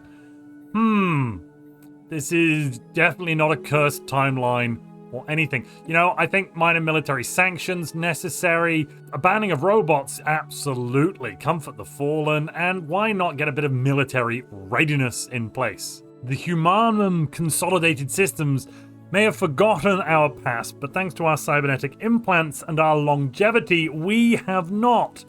We're absolutely not going to go into a migration treaty with them. Disgusting non-cybernetic humans. The Imperator Tiberia Augustus has specifically decreed no, absolutely not. And instead, we're going to have some shared benefits on our lovely, lovely Senate. What a beautiful Senate. Oh, we've finally done it. The Azantian manufacturing are currently unable to pay the research subsidies they owe us due to insufficient production. This is very, very good for us. This means we're getting close to their production limits. They only have 14 worlds. If we can be taking enough, my goodness, we're taking 3,000 energy a month from them, 500 minerals and 400 food, alongside 350 alloys. This is just beautiful. I'm in danger! the Imperator Augustus has been told about some sort of ghostly signal in the background. Yeah, I'm told there's nothing here to worry about, and it's absolutely fine, but for some reason we are getting a report anyway. Let's just throw that into a fireplace and look out at the beautiful city world of Fen Habanis. You just love the architecture of 2 million-year-old buildings that have kind of rotted and collapsed. What a great beacon and monument of our fantastic Imperium Romanum. Across the galaxy, there are some scattered reports of synthetics disappearing. How quaint. Anyway, we've just finished our first habitable ring section. Isn't that very good news? Let's possibly not do another one right now. Instead, I think it's going to be more important that we upgrade this Ruin Strategic Coordination Center to full working capability. The Imperator has been briefed that after continued analysis, turns out bad things are happening and we're getting summoned to a little meeting. Yes, this ghost signal apparently is subverting the minds of synthetics everywhere. Thank goodness, thank absolute goodness that we have outlawed robotics and artificial intelligence everywhere within the Imperium Romanum. So this is not really an us issue, it's more a somebody else issue. And this is the summons. Apparently, something bad is happening with machines. I knew we couldn't trust those filthy clankers. But anyway, the galaxy is now on full alert for problem. The first machine world has appeared down here on the southwestern side of the galaxy in Puntrazed. The second machine world is in the Nitria system, but annoyingly, the defense unit has now just glitched and is on the warpath. They have corrupted defense directives and a reactivated custodian matrix. They cannot conquer or colonize planets, but they can sure as hell kill stuff. They have gone berserk. They are attacking. Oh my goodness me, where's the third machine world? It's in Itza. Itza's over in the north. Okay, so that's kind of relatively fine. These are fleets of 1.8 million apiece. Quite devastating, really. The fourth sterilization hub is in Diomia on the south tip of the galaxy, so there's nothing directly next to us. Maybe we will actually be safe and have some time to build up. In response to these events, dangerous riots have erupted across Colonia Triania. The population is fueled with fervor in protest of an unsubstantiated conspiracy about the Imperium Romanum Secundum's government's control of celestial alignment. Apparently we are responsible for this ghost nonsense, though I still deny it. There's lots of devastation, people are dead, but what can we do? What can men do against such reckless hate? To answer that question of what on earth can we do, we can build our very first Ecumenopolis. Nova Parthia has been completed. It is in the midst of a storm, allegedly, though actually there's no storm effects ongoing. It's just a cute little visual bug. And we're now going to pump as many alloys as we physically can out of this one world. What a fitting time. We're now in the cycle of growth. Why? Why the cycle of growth? Because our Pontifex Maximus is a moron, that's why. Yeah. The green marks are the contingency. We have to be very careful and watch for their fleets. We are building up our military at the moment. We need more naval capacity, and we are engaging in a program of building absolutely gargantuan space defenses, combining that with eternal vigilance and unyielding so that the Imperium Romanum will never, ever be subsumed again. At least that's my hope, and it's a very strong hope, and if I look like a fool in like 10 minutes time, I am so sorry. Okay, now we're going to grab one of the astral actions, astral calibration. This gives us an increase to our quantic ambush modifiers. We're going to get 15% more fire rate, 100% more modifier duration, so it doubles the length we get the bonuses for. And thanks to Slingshot, this is already at 50%, so we're going up to 65%, I believe. So we're going up to 65%, I believe, and for twice as long, plus 25% more quantum catapult accuracy. Let's take a look at how accurate that catapult is now. Wow! As long as we don't go too far away, we can actually hit with pinpoint precision on almost every single star system. Yes, the other side of the galaxy is a bit more scattergunned, but we just won't defend them. Amazingly, it actually looks like this glitch defense unit, which you totally can't see right now because we were in a field of white there for a second, but they actually have enough firepower to fight and possibly beat some of the contingency forces, and they are going on the offensive. They're retaking central processing. My goodness me. I cannot believe it. We are seeing a fallen empire take on a 10 times crisis with some efficiency. My lord, what a time to live in. Through a wormhole in Viriac, that is south of Imperium Romanum Secunda space, the contingency have arrived. They're also running around in the north, but they kind of stopped and are not attacking us. We are not a threat to them at the moment, which is giving us precious time to build up our forces. We currently have a total fleet power of somewhere in the region of 450,000, which doesn't sound like much, but when combined with some of our static defenses here, that allows us to bring well over 1 million power to bear alongside Defender of the Galaxy, and the Imperium Romanum Secundus might actually last 1,000 years. Oh, and there comes our Strategic Coordination Center restored to fully operational status, giving us additional defense platform capacity on every single location. I think next up I would like to improve the quantum catapult, which will give it better accuracy and longer range, but possibly the ring section is more important. Having said that, we could also build a second strategic coordination center. A second strategic coordination center is available because this started as a ruined coordination center, and thus it doesn't actually count towards our overall limit. I'm going to be greedy. First, I'm going to build this ruined ring section. 2,400 days is somewhere in the region of about 7 years. And then, if we're still alive, upgrade the quantum catapult and then look at another strategic coordination center. You know what? I actually think that the consensus of MAGA and also Anzantian manufacturing are erstwhile allies in this federation. Definitely not our overlords and brutal oppressors or anything like that. But they might actually do it. They've combined up here into pretty much 1 million fleet power. If we were to combine our forces with theirs, that would be an armada able to stop at least one ship. Oh, and Fen Habanis finally looks cool again. That did massively tank our research output though, because it removed the research enclave. Oops. Let's try and bring all of that back. This is Mars. Mars is lovely. Mars also has a hyper-transmissible virus. Yes, somehow it mutated on this beautiful world after we terraformed it from a barren, hellish hellscape, and it's infected a large portion of the population.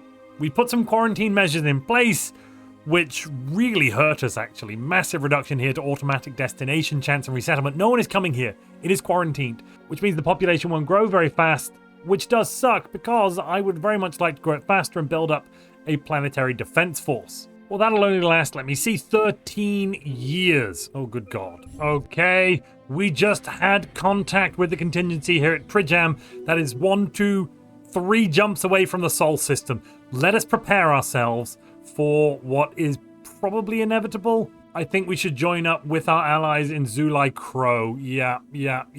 120 days away from there. Maybe we can get there fast enough. I'm actually not sure. Okay, there's been another energy spike, and we picked up the Cybrex. The Cybrex have returned to save us, it seems. They have a fleet power of well over 5 million. Maybe they can actually do it. Hot diggity dog. And I've just realized I've completely forgotten to use my quantum catapult. Oh, I mean, we've got millions of fleet power. It should be fine. Let's check out what's happened. I'm going to send a single ship here into Trijam. All right, there is no enemy fleet there. They've clearly pulled back for whatever reason. Let's regroup at Barnard's Star. This is where we have not just a crew quarters to reduce our phenomenally large expenditure. Oh my goodness, wait, that's not even on ships? That's mostly just planetary deficits? My God. Check out the range of our new... Oh my God! Our new armed and fully operational quantum catapult can fire anywhere within the game. If you notice here, my circle doesn't move any further because that's the actual edge of a renderable galactic map. Even on a 1,000 star galaxy, we could go anywhere. Oh, I bet you it's tight. Oh my goodness me. Yeah, we could fly nearby and our accuracy is so close. We have pretty much no chance of missing. Oh my goodness, it's the Holy Grail. How long would it take to jump? Let's do a jump prep.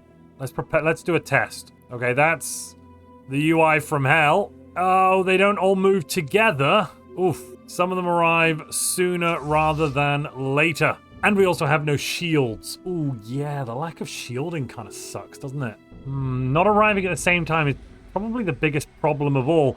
Having said that, the bonuses we're getting, pumping these fleet numbers up to pretty much 500,300,000 apiece. Oh my goodness, yes! What's our fire rate at the moment? Fire rate is 150% thanks to all of those bonuses. Oh my gosh. Holy crap, we've got action. Ladies and gentlemen, there is an attack at the Zoblar Habitat Complex to our north. Okay, let's get the Quantic Ambush away. I must have not noticed, but they hit Zulai Crow. We're going to get everybody up and moving. 80 days till contact. 80 days till contact. Is that fast enough? I think so. This starbase doesn't matter. This starbase doesn't matter. That fleet doesn't matter. Just sit still for a moment. Or go and bombard. No, don't run. Crap, I don't know where they're going. The fact they're moving to the hyper relay makes me think they're flying away. I don't think they can use the hyper relay to attack our systems. How long have we got? 17 days. I'm not sure it's fast enough. We're going to arrive just as they leave. Wow. What a great response time there. We've arrived the moment they've left with our fleets of glory. Let's move to Zulai Crow. We've still got Quantic Ambush. Let's do it. We have the power. The mistake would be not to attack. We've hit the next system over, but unfortunately, there's simply nothing there. Did we even take a single point of damage? They did no damage to us. We were too strong, too powerful to be stopped. You know, maybe this is the time to attack. I'm feeling like we have growing confidence. Give me some more ships. Again, wipe them out before they could even strike back. Let's get everyone back to Barnard Star, and then we're going to attack again. This time we're going to hit them here at Healy J? Yeah, because I think they're about to actually attack us where we live. Not so nice. No thank you. I want to put a stop to that post-haste. Hold on, they're back at Zulai Crow already. Uh-oh. Get to Zoblar, get to Zoblar. Torfree Star isn't even ours, so we could just let that die. It's fine. I'm assuming these construction bots are manned by droids. So we're sending one construction ship into Zulai Crow just to scout it out. Activate the droids. Oh, they're at the center of the star. Well, why didn't they say? They're at the center of the star. We can go and have a little look. Here we go. This is our first proper engagement. I would have preferred to fight them in our own territory, but this is better than nothing, right? We're hitting through shields straight into armor.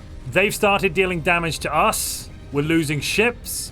We're losing ships quickly. We've taken them down to 600,000. But that is quite a large loss on our end. I think we lost somewhere in the region of 300 or 400 naval capacity. Yeah, fleet number 7 was kind of decimated here. Let's replace it with battleships. The good part here is we are maxed out on resources. Oh, they're at Ryganoth. They're at Ryganoth. Let's preemptively build a new battleship fleet as well. Okay? I'm going to get everyone to Barnard Star and we're going to jump on them, I think.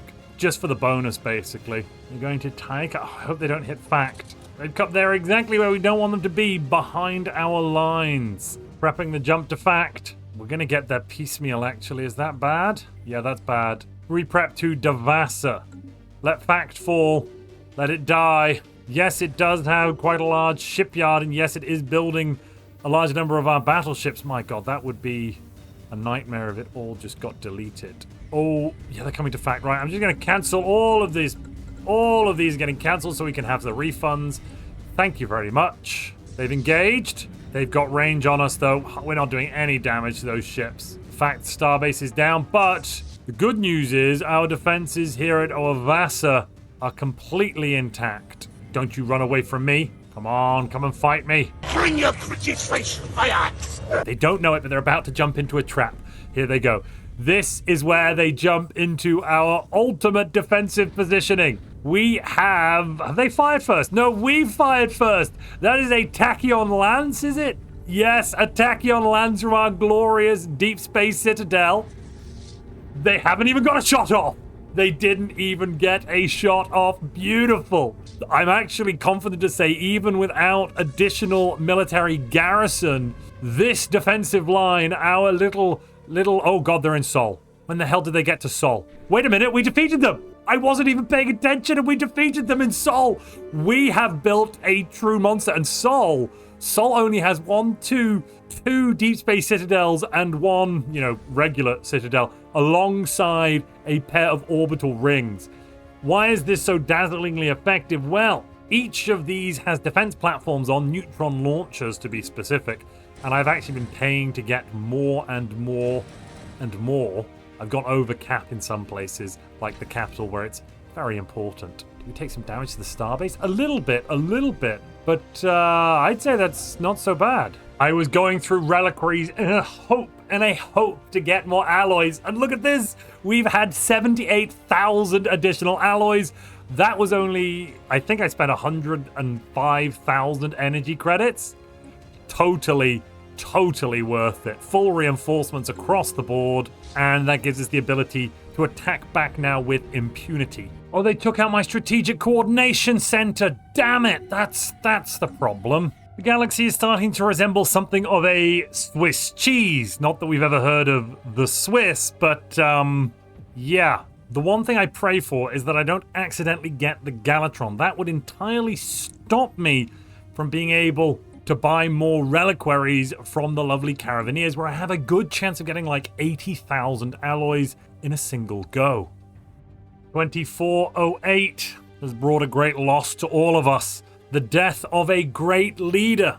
Tiberia Augustus died at the age of 143, having spent most of that time standing where the Empire happened to be when events arrived. Her reign included the contingency crisis, the awakening of the Sid Martin directors, and the death of the Great Khan, none of which appeared to consult her beforehand. She governed carefully, with the practiced restraint of someone aware that Victoria Augustus still occupied the room, even in absence. Comparisons were unavoidable and usually unkind. Tiberia did not attempt grandeur. She authorized continuity. Her single unmistakable achievement was Nova Parthia, planned, authorized, and completed as an ecumenopolis. Proof that even a caretaker imperator could leave something unmistakably permanent behind.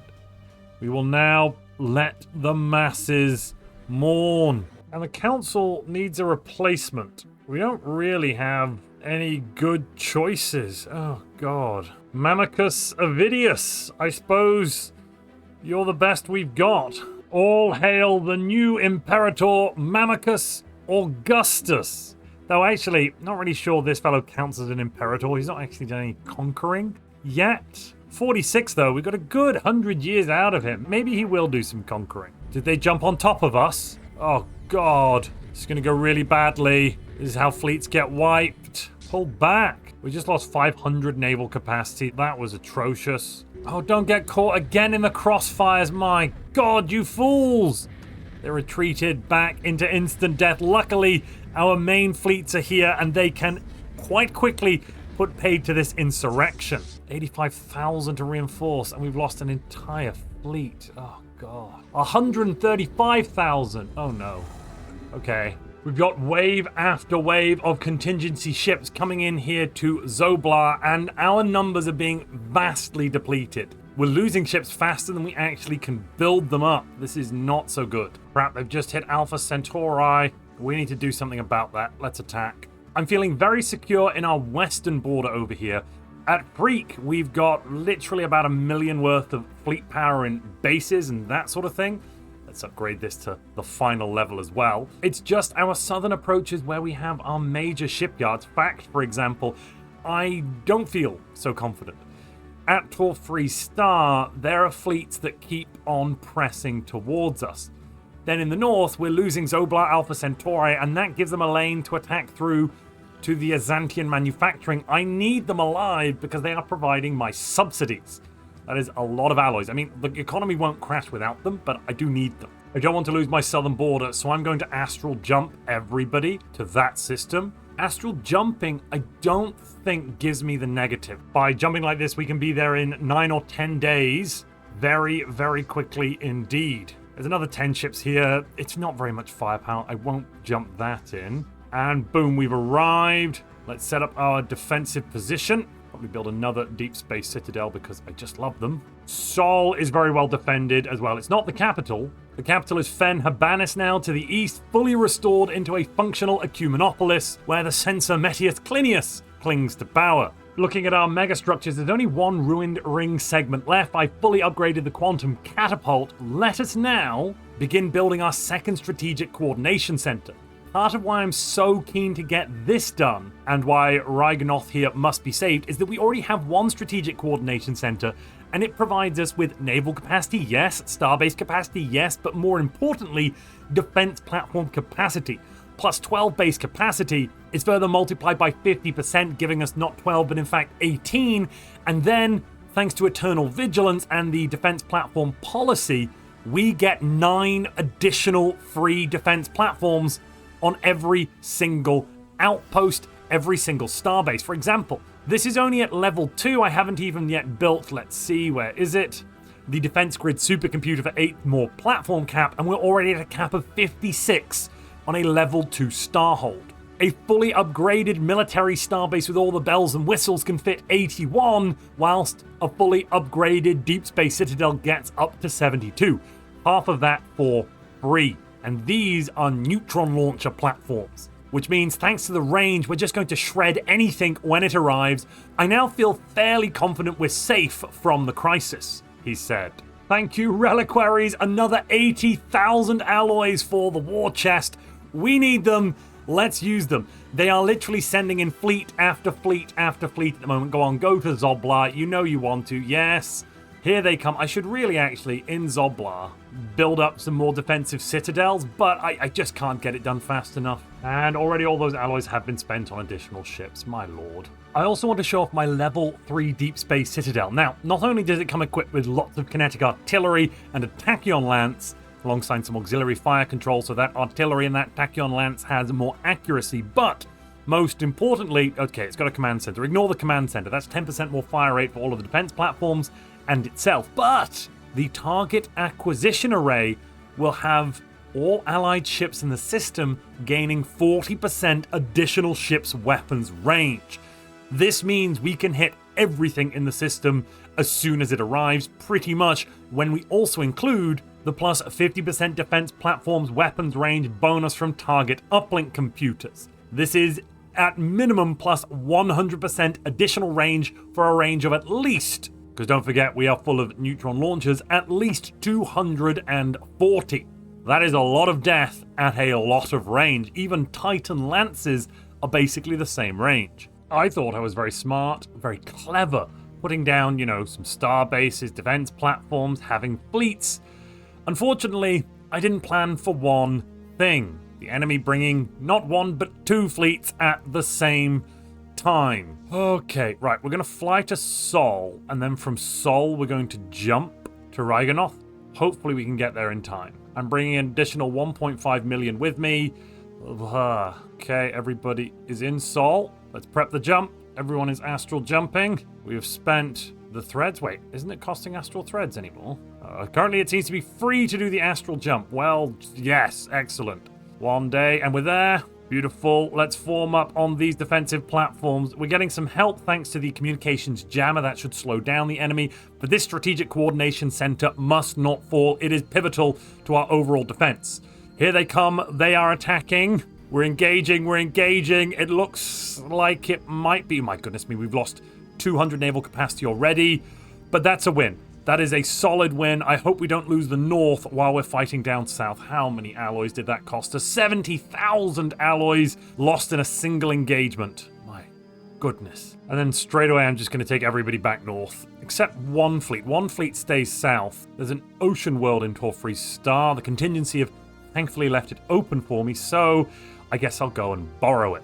Oh my goodness, this is relentless. We're getting fleet after fleet hurled at us. We need more alloys, we need more reinforcements. Zoblar is taking, I think we've just had 4 or 5 fleets directly to the face. Our southern border is somewhat secure here. We're not fully operational, but we're kind of there. Up in Zoblar, though, I've got pretty much nothing. What the hell is this? The Sathorians? Brilliant. Good for you. You've got 2 deep space citadels. I'm building a 3rd, but they just don't have enough firepower. I've had to pull our southern defense fleet away and bring them up north just so we can fight the good fight here.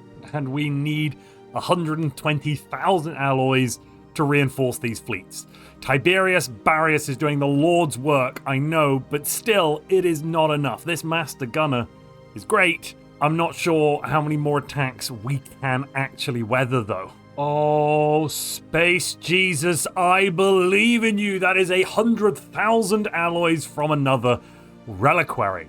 We didn't even have enough space to store all of those. Oh, you sweet summer child. Right, let's spend all of them instantly and then continue the process of winning. In total, by the year 2419, we have killed 666 contingency ships. Apparently the contingency have assimilated 2,458 worlds. I don't think there's that many in the galaxy, but sure, okay. And they've killed 21,000 ships themselves. 21,000!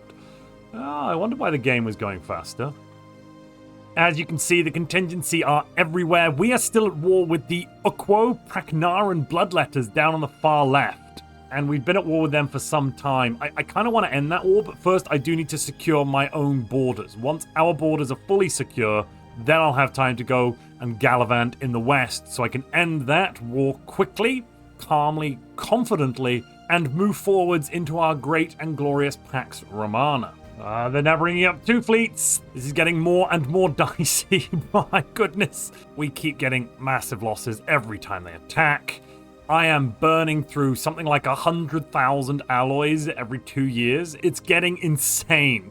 This is probably the largest ongoing defensive rearguard action kind of a fight I've actually ever had in Stellaris. And all of this whilst being a bulwark. The bulwark's giving us extra bonuses here. For example, the enemy will get a reduction in their hull regen, which should actually hurt them every single day thanks to the bulwark disintegrator field. And we're getting plus 100% defense platform damage and defense platform hull points, plus more platform cap and starbase damage and hull points and armor and shield hardening. Literally, being a bulwark is the best thing that has ever happened to us. Thanks to our great positioning here, other than the south, which, yeah, that actually might be a problem. We should probably come down and take Karathor and defend this part next. As long as we can hold off in the north and keep our overlord, the Azantian manufacturing, alive, well, technically overlord, they are providing us with 7,000 energy, 3,000 minerals, 1,000 food, 2,000 alloys, 1,500 consumer goods, 1,500 pretty much of each research, and a bunch of strategic resources. Yes, it's beautiful. I got a bit overconfident in the south, and I just lost 1,000 naval capacity by splitting my fleet between Toffrey's Star. I had 1 million worth of fleet here, and Zoblar up to the north. Those losses, oh my goodness, those losses. Well, okay. Let's hope Ryganoth can actually hold the line here. It was 185,000, not 130,000. I just lost almost 200,000 alloys worth of ships. Oh my goodness, I don't even know what to say. Well, yes. Luckily, there's no secret projects happening. Absolutely nothing needs to be talked about. Let's just move on. And of course, the contingency are taking advantage of this loss by bringing 2 fleets forwards. Thank goodness our defensive platforms are able to hold the line. Oh my lord. How many ships did we lose there? Not that many, actually. Only about, well, what was that, 9 ships lost? We can stomach that. Couldn't have come at a better time. 110,000 alloys from the reliquary.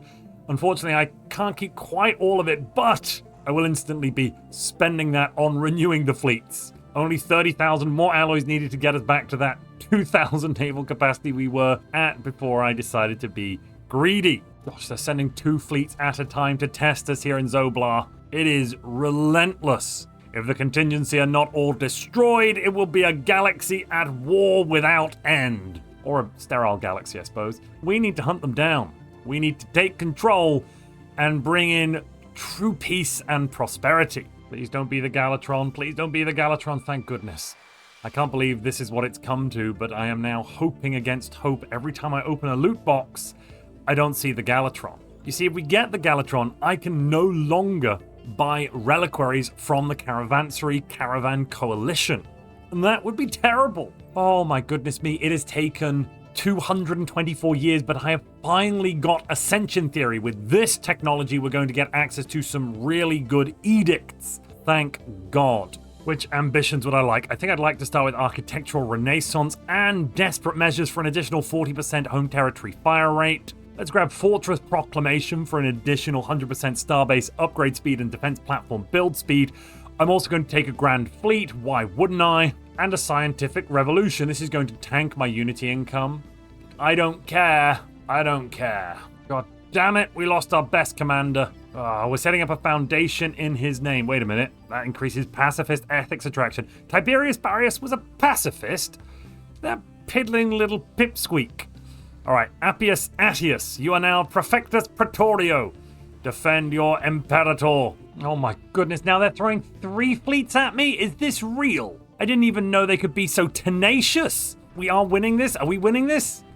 I think so. They're doing a lot of damage. We've lost 500 naval capacity there. Oh my gosh. They almost took out our starbase. They've stripped away the defense platforms. Yikes. I mean, how are we meant to fight this? Might have bitten off a little bit more than I can chew again and been greedy. I've sent 3 fleets south. They've attacked with 2. Come on. Come on. The orbital ring has fallen. Oh, we did it. Oh, wait, I had a 4th fleet. Oh, beautiful. Okay, let's just repair that orbital ring. Pretend it never happened. It's the same procedure as if you come across a tiger in a jungle. You say sorry and wipe it off. I need stronger and better technology to win this fight. Our final 2 Ascension perks are now up for grabs. I believe we could pick Voidborn, but I'd prefer Galactic Wonders to build Ringworld. Let's start with some Ringworlds and then better technology. Galactic Force Projection would give us some naval capacity. However, Enigmatic Engineering gives us some very good buildings. Let's complete with that one, because we're going to get some Fallen Empire technologies now, hopefully. Oh my goodness me, yes, we're getting a Dimensional Replicator, an Affluence Emporium, a Quantum Drilling Plant. It's all up for grabs, baby. Oh, exactly what I needed, the Shrink Space Depot. This is going to allow us to massively increase our storage capacity. 300,000's a lot, but each of these bad boys gives us 50,000. That is going to be very, very useful. Alongside that, ooh, the Quantum Innovation Nexus. I couldn't I? And a Class 3 Singularity. This thing guzzles up a little bit of dark matter and just spits out energy. For some reason, I've somehow made contact for the first time with my Overlord. That's a weird bug. I am happy to announce, on behalf of the Imperator Mammicus Augustus, that Navis Optimus Princeps has been completed. This special secret project, which is the only secret project we're doing at the moment, has got some great bonuses. 40% additional ship's weapons range. So we're going to go and use this and fly through the wormhole, I think, yes, to the Glostwarian Concordat. Or Coalition, or whatever they call themselves. And Roma Victor. Double check where that goes. Oh, over to there. Perfect. I'm sure we could spare, let me see, 1 fleet? Yeah, 1 fleet would probably be enough, wouldn't it? Appius Attius shall go forth and conquer. Let's also notice the fact that the Glostwarian Coalition has been denounced, or is about to be denounced. Timelines are a bit funky here, by the galactic community. This is sanctioned war, total war, and I vote yes. Oh look, that now means the Federation is at war. Technically we are, yes, a bulwark under the Azantian manufacturing, but the Azantian manufacturing are pathetic compared to us. You know, you should really be glad about this, because me working for you, you'd end up as my bitch. This is the cycle of conflict. Yes, the signs, the portents are real. Our time to attack is right now. Oh, the Justice Complex. That gives us 600 enforcers. Why are enforcers useful? Well, whilst we have dictatorial cybervision, enforcers increase the job efficiency of all non-enforcers by 2.5% for every 100.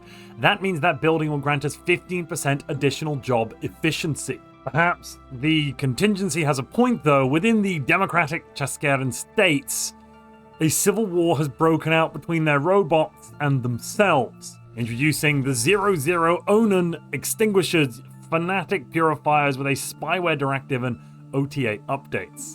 Oh good god, and they're actually pretty strong. Inferior to us is currently quite powerful. Yeah, Almost 1 million fleet power there in just one system. I feel like the Democratic Chascaran states are going to die. Uh-oh, one of our fleets got caught somewhere. That wasn't so great. But there's a gateway, so what we can actually do is ambush. Oh, this is beautiful. Right, I'm going to select all fleets combined, and then get them to move to the gateway. And then we're going to fly through this gateway, and they'll never see us coming. There we are. Instant engagement. We're going to lose some ships, fine, but we're taking out a massive fleet. Come on, what? Oh, there was only 2 fleets. No. No, we've suicided. Oh, we're so stupid. Open fire. Somebody shoot something. Oh, God. I just lost half the Navy on a really smart exercise. I thought we were ready to jump through that gateway. We were not. We were not ready. No siree. How much is that going to cost me? Yeah, oh my God. Baron Victor Jaredon should have known about this. He is the Pontifex Maximus. Let's swap him out, I think. Right now we have no Pontifex. We're making him the Prefectus Praetori, and we'll make our Prefectus Praetori, who's currently in FTL retreat, the Pontifex Maximus. It's a perfect little solution. Oh no. Ben Habanis 6 is in retrograde. That is why we keep losing these fleets. We're in an unjust war. The omens, the signs, they're not in alignment. No, we shouldn't have been fighting. We actually can't fight anymore. Not at the moment, anyway. The stars are not in position for this tribute. Like he says, stars can't do it. Not today. And so begins the cycle of harmony. We aren't really in a harmonious time. The contingency are spreading everywhere in the galaxy. We have taken over the galactic north. The Imperium Romanum Secundus has secured prime new real estate. Delicious. There's so much more yet to do. Just like our Roman ancestors did on the barbarian fronts, we're establishing a series of forts, you might call them deep space citadels, that are basically acting like blast doors, where we have our edges defended. If they were to break through, they could wreak untold havoc. As long as they don't, it's going to be absolutely fine. Oh, and our new defenses are getting tested almost straight away. Not sure they're going to survive this. Let's bring some fleets back to help them. Here now lies the beauty of the astral jump. With just one click, in 14 days, I can have my entire armada right here. Please don't die, please don't die, please don't die. Oh no, it's not reasonable. Oh, we're going to lose it. Yeah, these defenses may be breached. No, okay, it wasn't that bad. There was one station lost. I should also note that these platforms are not full. We haven't actually filled them up yet. But for here, that was a bit of a contingency issue. Whew. We're now charging around the galaxy, searching for and destroying the contingency threat. One fleet at a time. Yeah, we're taking small losses, a couple of battleships here and there, but we are winning these engagements mostly. Right, I'm going to bring everybody back home to Barnard Star, to the Quantum Catapult, and we're going to try a proper Quantic ambush. Unfortunately, we can't actually hit the other side of the galaxy with any accuracy, except this one system here. Everyone's going to arrive in around 80 days-ish, 60 days for some of the smaller fleets. Oh, except the Navis Optimes Principe. That arrives way too soon. Whoa. Please tell me they're not coming to fight us right now. That would be very annoying. Oh god, they did. Oh, they jumped. Oh, thank goodness I moved the fleet, though. Quantic ambush is still in effect, but we have 3 fleets, each of about 1 million fleet power jumping in. One of them came first. They came in piecemeal. Okay, this is very good. What are our losses like? Not too bad. Not too bad at all. The Quantic ambush, whilst not really much of an ambush in this case, has very successfully eliminated 5 million fleet power worth of the enemy. Only 40,000 alloys? That's a good price. Wow, that just became a complete mess. Somehow, the pathing for half the units when I attacked Tadaski here went this way. The other half decided they were going to fly all the way to Bithia and attack from the other side. And we've lost... What did that pathing cost me? 100,000 alloys. Thank you, pathing. You have helped me. Imperator Mamicus Augustus is displeased. Appius Attius is no longer the Pontifex Maximus. Instead, it's Opiter Lucius. Oh, we just used a quantum catapult to perfectly attack this capital of the bloodletters. Nasty space. On a second fleet. You know what? Maybe this catapult thing isn't so bad. We've shown up all over the place. It's beautiful. The cats are tenacious. These bloodletters have reanimators. Why is reanimators very annoying? Well, as we conquer this western side of the galaxy and bring it under the Pax Romana, we come up against planets like this, Condeus. Condeus has 9,000 undead garrison, which is effectively more like 14 or 15,000. I don't have that many troops. I don't have that much time. So in response, I am bombarding them from orbit until they get down to, 1,100 pops. Then, onto their heads go the xenomorphs with plus 1,000% collateral damage. Why is this important? Well, the devastation is going to tick up and up and up. I don't actually care about winning this fight. I don't think I can win this fight. It doesn't matter if I win the fight or not. Once we get devastation high enough, we will just start obliterating the population. Once all the population are dead, then there's nowhere left for the armies to hide. They will jump out into space and we can just declare victory. Wait a minute, maybe we actually can win the fight here. I'm not sure which is going to break first, the planet or the guard, but either way, this will be a glorious victory on Condeus that puts us in good stead for finishing this campaign against the Bloodletters. Let's not forget, these are reanimators. And the Glosswarian Coalition, turns out they're a crisis aspirant. It might say fanatic egalitarian xenophile, but these people are pure evil. I'm fairly certain by the time we finish conquering these cats, they are going to be an endangered species. We are absolutely bombing the living crap out of them. This is Vagalod, a world we've just taken. There were, I think, 7,000 pops here before we started our assault. A mixture of army invasions and large bombardments from space with indiscriminate bombardment type has pretty much reduced this world to rubble. The Imperator Augustus is pleased on visiting Vagalod. He went there and all he got was a lousy t-shirt. Darn it.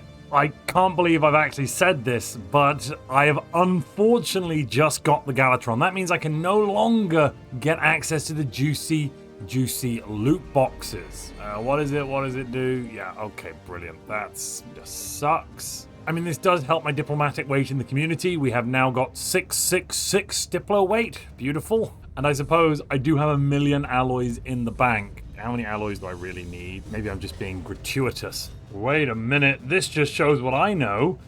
Apparently I don't get the Galatron enough. I don't know if you've seen any of my videos, but this is quite rare getting the Galatron. You can keep buying reliquaries after you get the Galatron. You just don't get the Galatron anymore. That's perfect. What is this? We're under attack. Oh good, it's dead. Welcome to the year 2500. Now, Happy New Year, everyone. This is uncharted territory. Not regularly do we get this late into the game. And how fares the Imperium Romanum Secundus? Well, our population has hit 270,000 pops. Yep, that's a lot. The firewall fortification strategy is working. Here is a hub, a sterilization hub. The only way out of this little arm is via Chariot, so we have built up a defensive network of fortresses, and we've left a couple of additional fleets there, just so we can repulse it more easily. We're also locked in a forever war with the Glosswarian Coalition. Why is it a forever war? Well, they've only got 1 planet and 300 pops, but that planet is adjacent to Sterilization Hub 0001. You know, I am sick and tired of these goddamn contingency in my goddamn universe. And for that reason, we are deploying the full firepower of the fleet.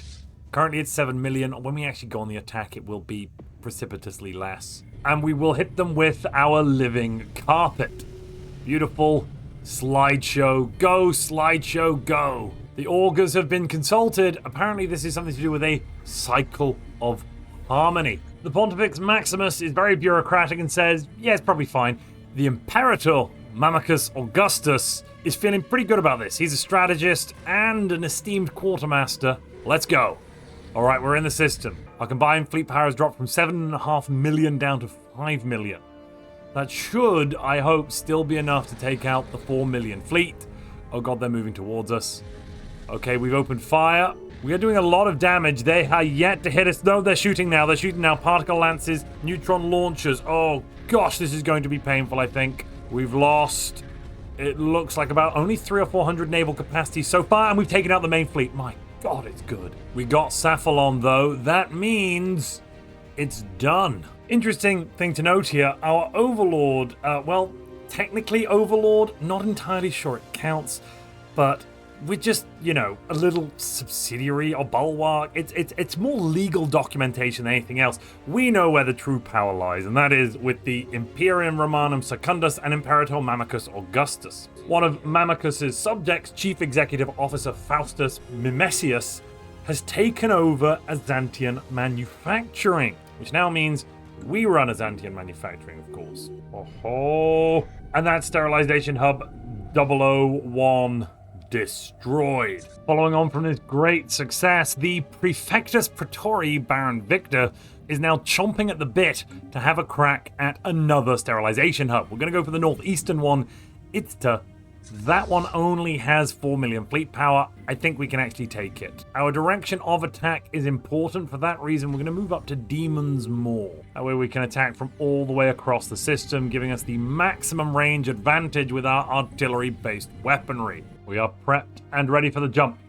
Moving into Itzta in 3, 2, 1. We're already there. Oh, we're already there. Mayday, open fire. Somebody shoot. Oh, look at this range advantage. We've taken out the starbase. We've taken out almost half, and they haven't even done any damage yet. This is what we wanted.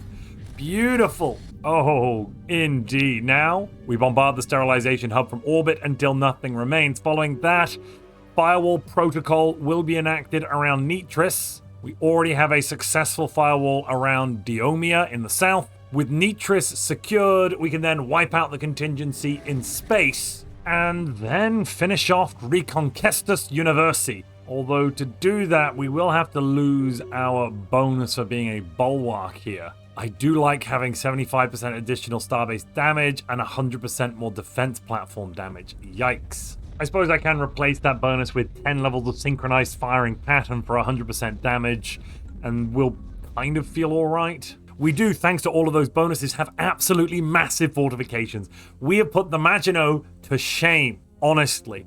This, in total, is over 2.6 million fleet power. Yes, 2.6 million. 90 defense platforms apiece at some of these deep space stations, and it's basically just become a carpet. It has become an absolute carpet. Anything turning up will be instantly vaporized. I don't care if it's 3 million fleet power, it is gone. Excellent. With that sterilization hub destroyed, it's now time to kick something off. The Mutual Assistance Concord stands in absolute opposition to the, let me check my notes, Mutual Assistance Concord. My god, we've got the same name. That's it. Total war. Now, by declaring this, I have the votes to push this through. This should set off a galaxy-wide war. Let's just check that. Oh, yes. How lovely. Now, I know my borders are secure, but I wonder if the enemy's borders are secure. We will bring peace to the galaxy, we will stop the contingency, and we will become Imperator of all. And no longer will we be the Imperium Romanum, instead we will be Imperium Universi, the Universal Empire.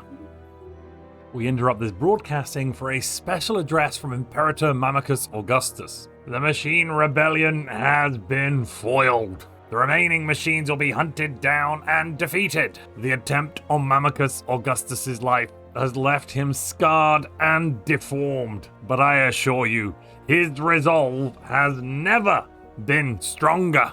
And there's going to be a part 2, I'm assuming, to that. Anyway, what's going on? We're getting mechanical hubris redeemed here because we've completely quashed the machine uprising. That gives us a bonus to organic empires, and then machine oppressor gives us a -2 machines. Rough Awakening is the last system belonging to that Mirror Federation. Once we've taken this out, we will have completed our Galactic War. Note how much green there is now. And note how large the Imperium Romanum Secundus has grown. We now host a total of 500,000 population, 237 systems, and 100 worlds. We do still need to remove the contingency systems that remain, but this is more of a cleanup action than anything else. The defenses are firmly in position. We have all angles around Nitris secure, and the only exit from Diomia secure here at Shariat. This completely eliminates the ability of the contingency to add any new fleets to space. Yes, their systems are still currently a little bit too strong for us, though this one does seem to have lost the extra fleet. They used to have a fleet here, an extra one, so it had a total of about 7 million fleet power. We couldn't handle that. But now that those additional fleets have left, I think it could be time to finally clear out this contingency threat once and for all. There goes the democratic Chaskirans, and we have peace in our time. Now, a fun little fact of our Galactic Council is that all of the council is made up of vassals and satellites. This means no one is actually able to take the mantle of custodian. No one except possibly us. I've saved up enough resources now so that we can actually ride any deficit that comes our way. We've got pretty much 2 million of everything. This should be enough for us to be able to throw off the yoke of this contract. Let's not forget, we're currently getting minus 50% energy, mineral, and food. So even though we're getting 30,000 energy, 7,000 minerals, and 3,000 food every month from our overlord, who has been completely economically crippled by this. Like, they go bankrupt every few months. They can barely sustain the fleets they've got. This is their entire fleet, just the dimensional fleet. Everything else gets disbanded every time they declare a bankruptcy. But once we lose this, we will still be making around the same amount of energy, minerals, and food, roughly speaking. Consumer goods may be more of an issue, but, you know, it is what it is. We've not been getting the trade income for a long time. None of it really comes from our overlord. They just don't pay. They simply can't. As you can see here, they are unable to pay. The biggest loss we're going to face right now is a reduction to shield hardening, armor hardening, starbase, and defense platform cap alongside hull points and the like. Intergalactically, we're still doing our part to make sure that the machine threat is ended once and for all. You see, a cyborg like Homo Illustratum, completely fine. Substance abuse on Dacia? No, wait a minute, that's bad. Why are the Dacians very upsetty spaghetti? Just a criminal underworld thing. Should be solved in but a mere moment. Oh yeah, we conquered Dacia. It fell very quickly, and then I realized the best thing to do was to turn this entire system into one giant fortress. Next step, we add orbital rings everywhere once we've got enough implements for it. And then with all of these orbital rings, that should be what, 1, 2, 3, 4, 5, 6 orbital rings, a starbase, 3 more defensive bastions, it will be nigh impregnable. Anyway, our crusade to eliminate the machines continues, and thankfully the galaxy stands behind us. Yes, as you can see, there is an overall voting weight of 1.6 million votes for tithing of the soulless, which is those nasty robots, and only 600,000 votes against. We have the majority, and I'd like to thank the will of the people. I love democracy. I love the Republic. And yet our aims are stifled. For almost 300 years, yes, the year is 2533, we have been a vassal of the Azantian manufacturing, in name only, I say. Now that naming ends, and we gain our nominal independence. We are going to war with just the Azantian manufacturing, no one else. Why can't I go to war for my independence? Really, I have to do this? Is this really what we have to do? So the only way I seem to be able to get my independence, if I click declare war independence, nothing's happening. We are in the same federation, yes, granted, but let me see if I can change the contract around a bit. Maybe that's the problem. Great, new contract. Nope, I can't leave the federation. Can I? Screw it. I don't want to do this, but if they won't give us our independence, you know, we could ask them. Let's ask them quickly. Are they going to decline our independence? They said no. Maybe now we can go to war. No, still no war. I mean, I've tried everything, literally everything. They won't sign the documents. We're going to wipe them out, or we can't even wipe them out. Perhaps if I make it so that I must leave the Federation. Now that I have left the Federation, we have a truce, but I will soon, hopefully, actually be able to declare this war. Whilst we wait for that truce to expire, let's end the threat of the glitched defense unit. They're definitely not needed anymore. We have succeeded in making the galaxy safe, secure, and defended. So falls the glitch defense unit. To truly be the Imperator of the entire universe, though, we must stop all contenders. The Sid Martin directors, equally magnificent with their cybernetic implants, probably need to be taken down a peg or two. Alrighty, I think everyone's basically in position. Let's get rid of them. Alright, I think I've queued up all of my orders, which should mean we just get to watch the entire thing fall. One by one, each red system there. Oh, we've captured a synaptic lathe. What? Holy crap, I could put it to good use, then destroy it. I've never managed to capture a synaptic lathe before. I think we should just rescue everyone that we can. You know, that would be the sensible thing to do. There go the red, blinking out. One at a time, the systems fall and join the Imperium Romanum Secundus. Very soon, the Imperium Universi. It's inexorable, inevitable, simply the future. My goodness, the Sid Martin directors were going to build a synaptic lathe and utilize it. Whatever for? Had they become a crisis without my noticing? An awakened empire were pursuing a crisis. That is terrifying. Thank goodness we stepped in when we did. I'm not even sure we should be taking the forbidden knowledge of the Master Archive here. Maybe it's time to bring up the neutron sweep. Yeah, we need to send a message here. What the Sid Martin leader has done, so-called Imperator himself, has been tantamount to possible galactic genocide, and for that reason we stand above them in judgment, and we submit that this entire world must be cleansed of the filth. The galaxy should be protected, not destroyed. There goes the neutron beam, 27,000 pops on the planet. Some of them are robots. The robots should be absolutely fine. Everyone else, well, we call this efficient. So falls the last pretender. That means our contempt is now pointed firmly and squarely at the Azantian manufacturing. It is time to ready our forces and engage in one last fight for our freedom so that we may finally take on our manifest destiny. And then, of course, there's always the issue of the Humanum Consolidated Systems. Almost 300 years they have been a thorn in our side, not for very much longer.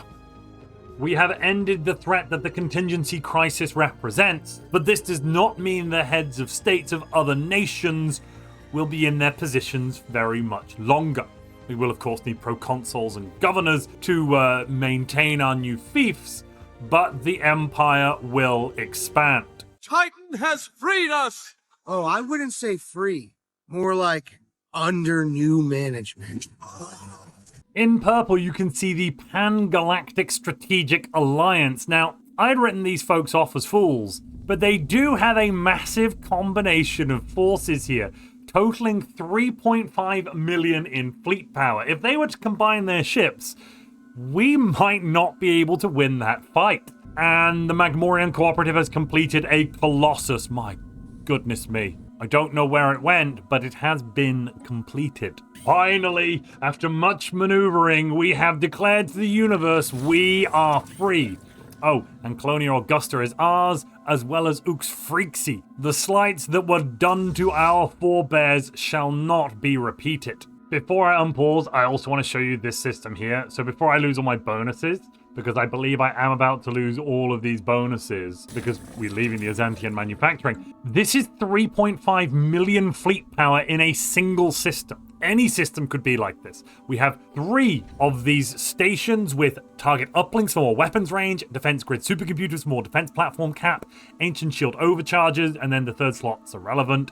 Filled to the brim with neutron launcher platforms, 126 of them. 126 platforms with 4 neutron launchers apiece. That is over 2,000 neutron launchers in a single system. Over 2,000.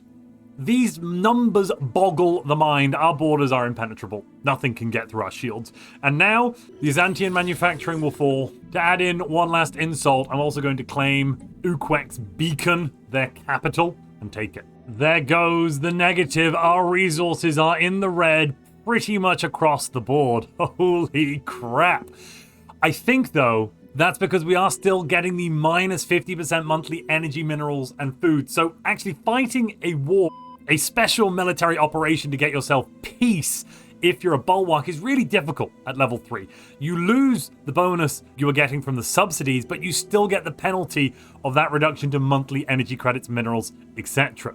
Very, very nasty if you ask me. Oh, there's a Grand Dragon here. Holy crap, there is. Ladies and gentlemen, we are now going to be taking on a Sky Dragon in the defense of our world. The Sky Dragon has just died. Caesula Caricia has gained the Dragon Slayer trait, and we've gained some tech progress for artificial dragon scales. Nice. And with that, the war has come to an end. Wait, the entire Federation need to vote on it, but they're not even in the war. I am shocked, utterly shocked. Goodness gracious me, I thought the game had crashed there for a moment. It didn't. It did not crash. We got Sirius back. And now we can prepare ourselves for the Ascension. We need more power in the galactic community, for we are the Imperium Universi. Somehow back in the Federation. Interesting. Interesting. And of course, we're now the Federation president. What if we made this Federation into a hegemony?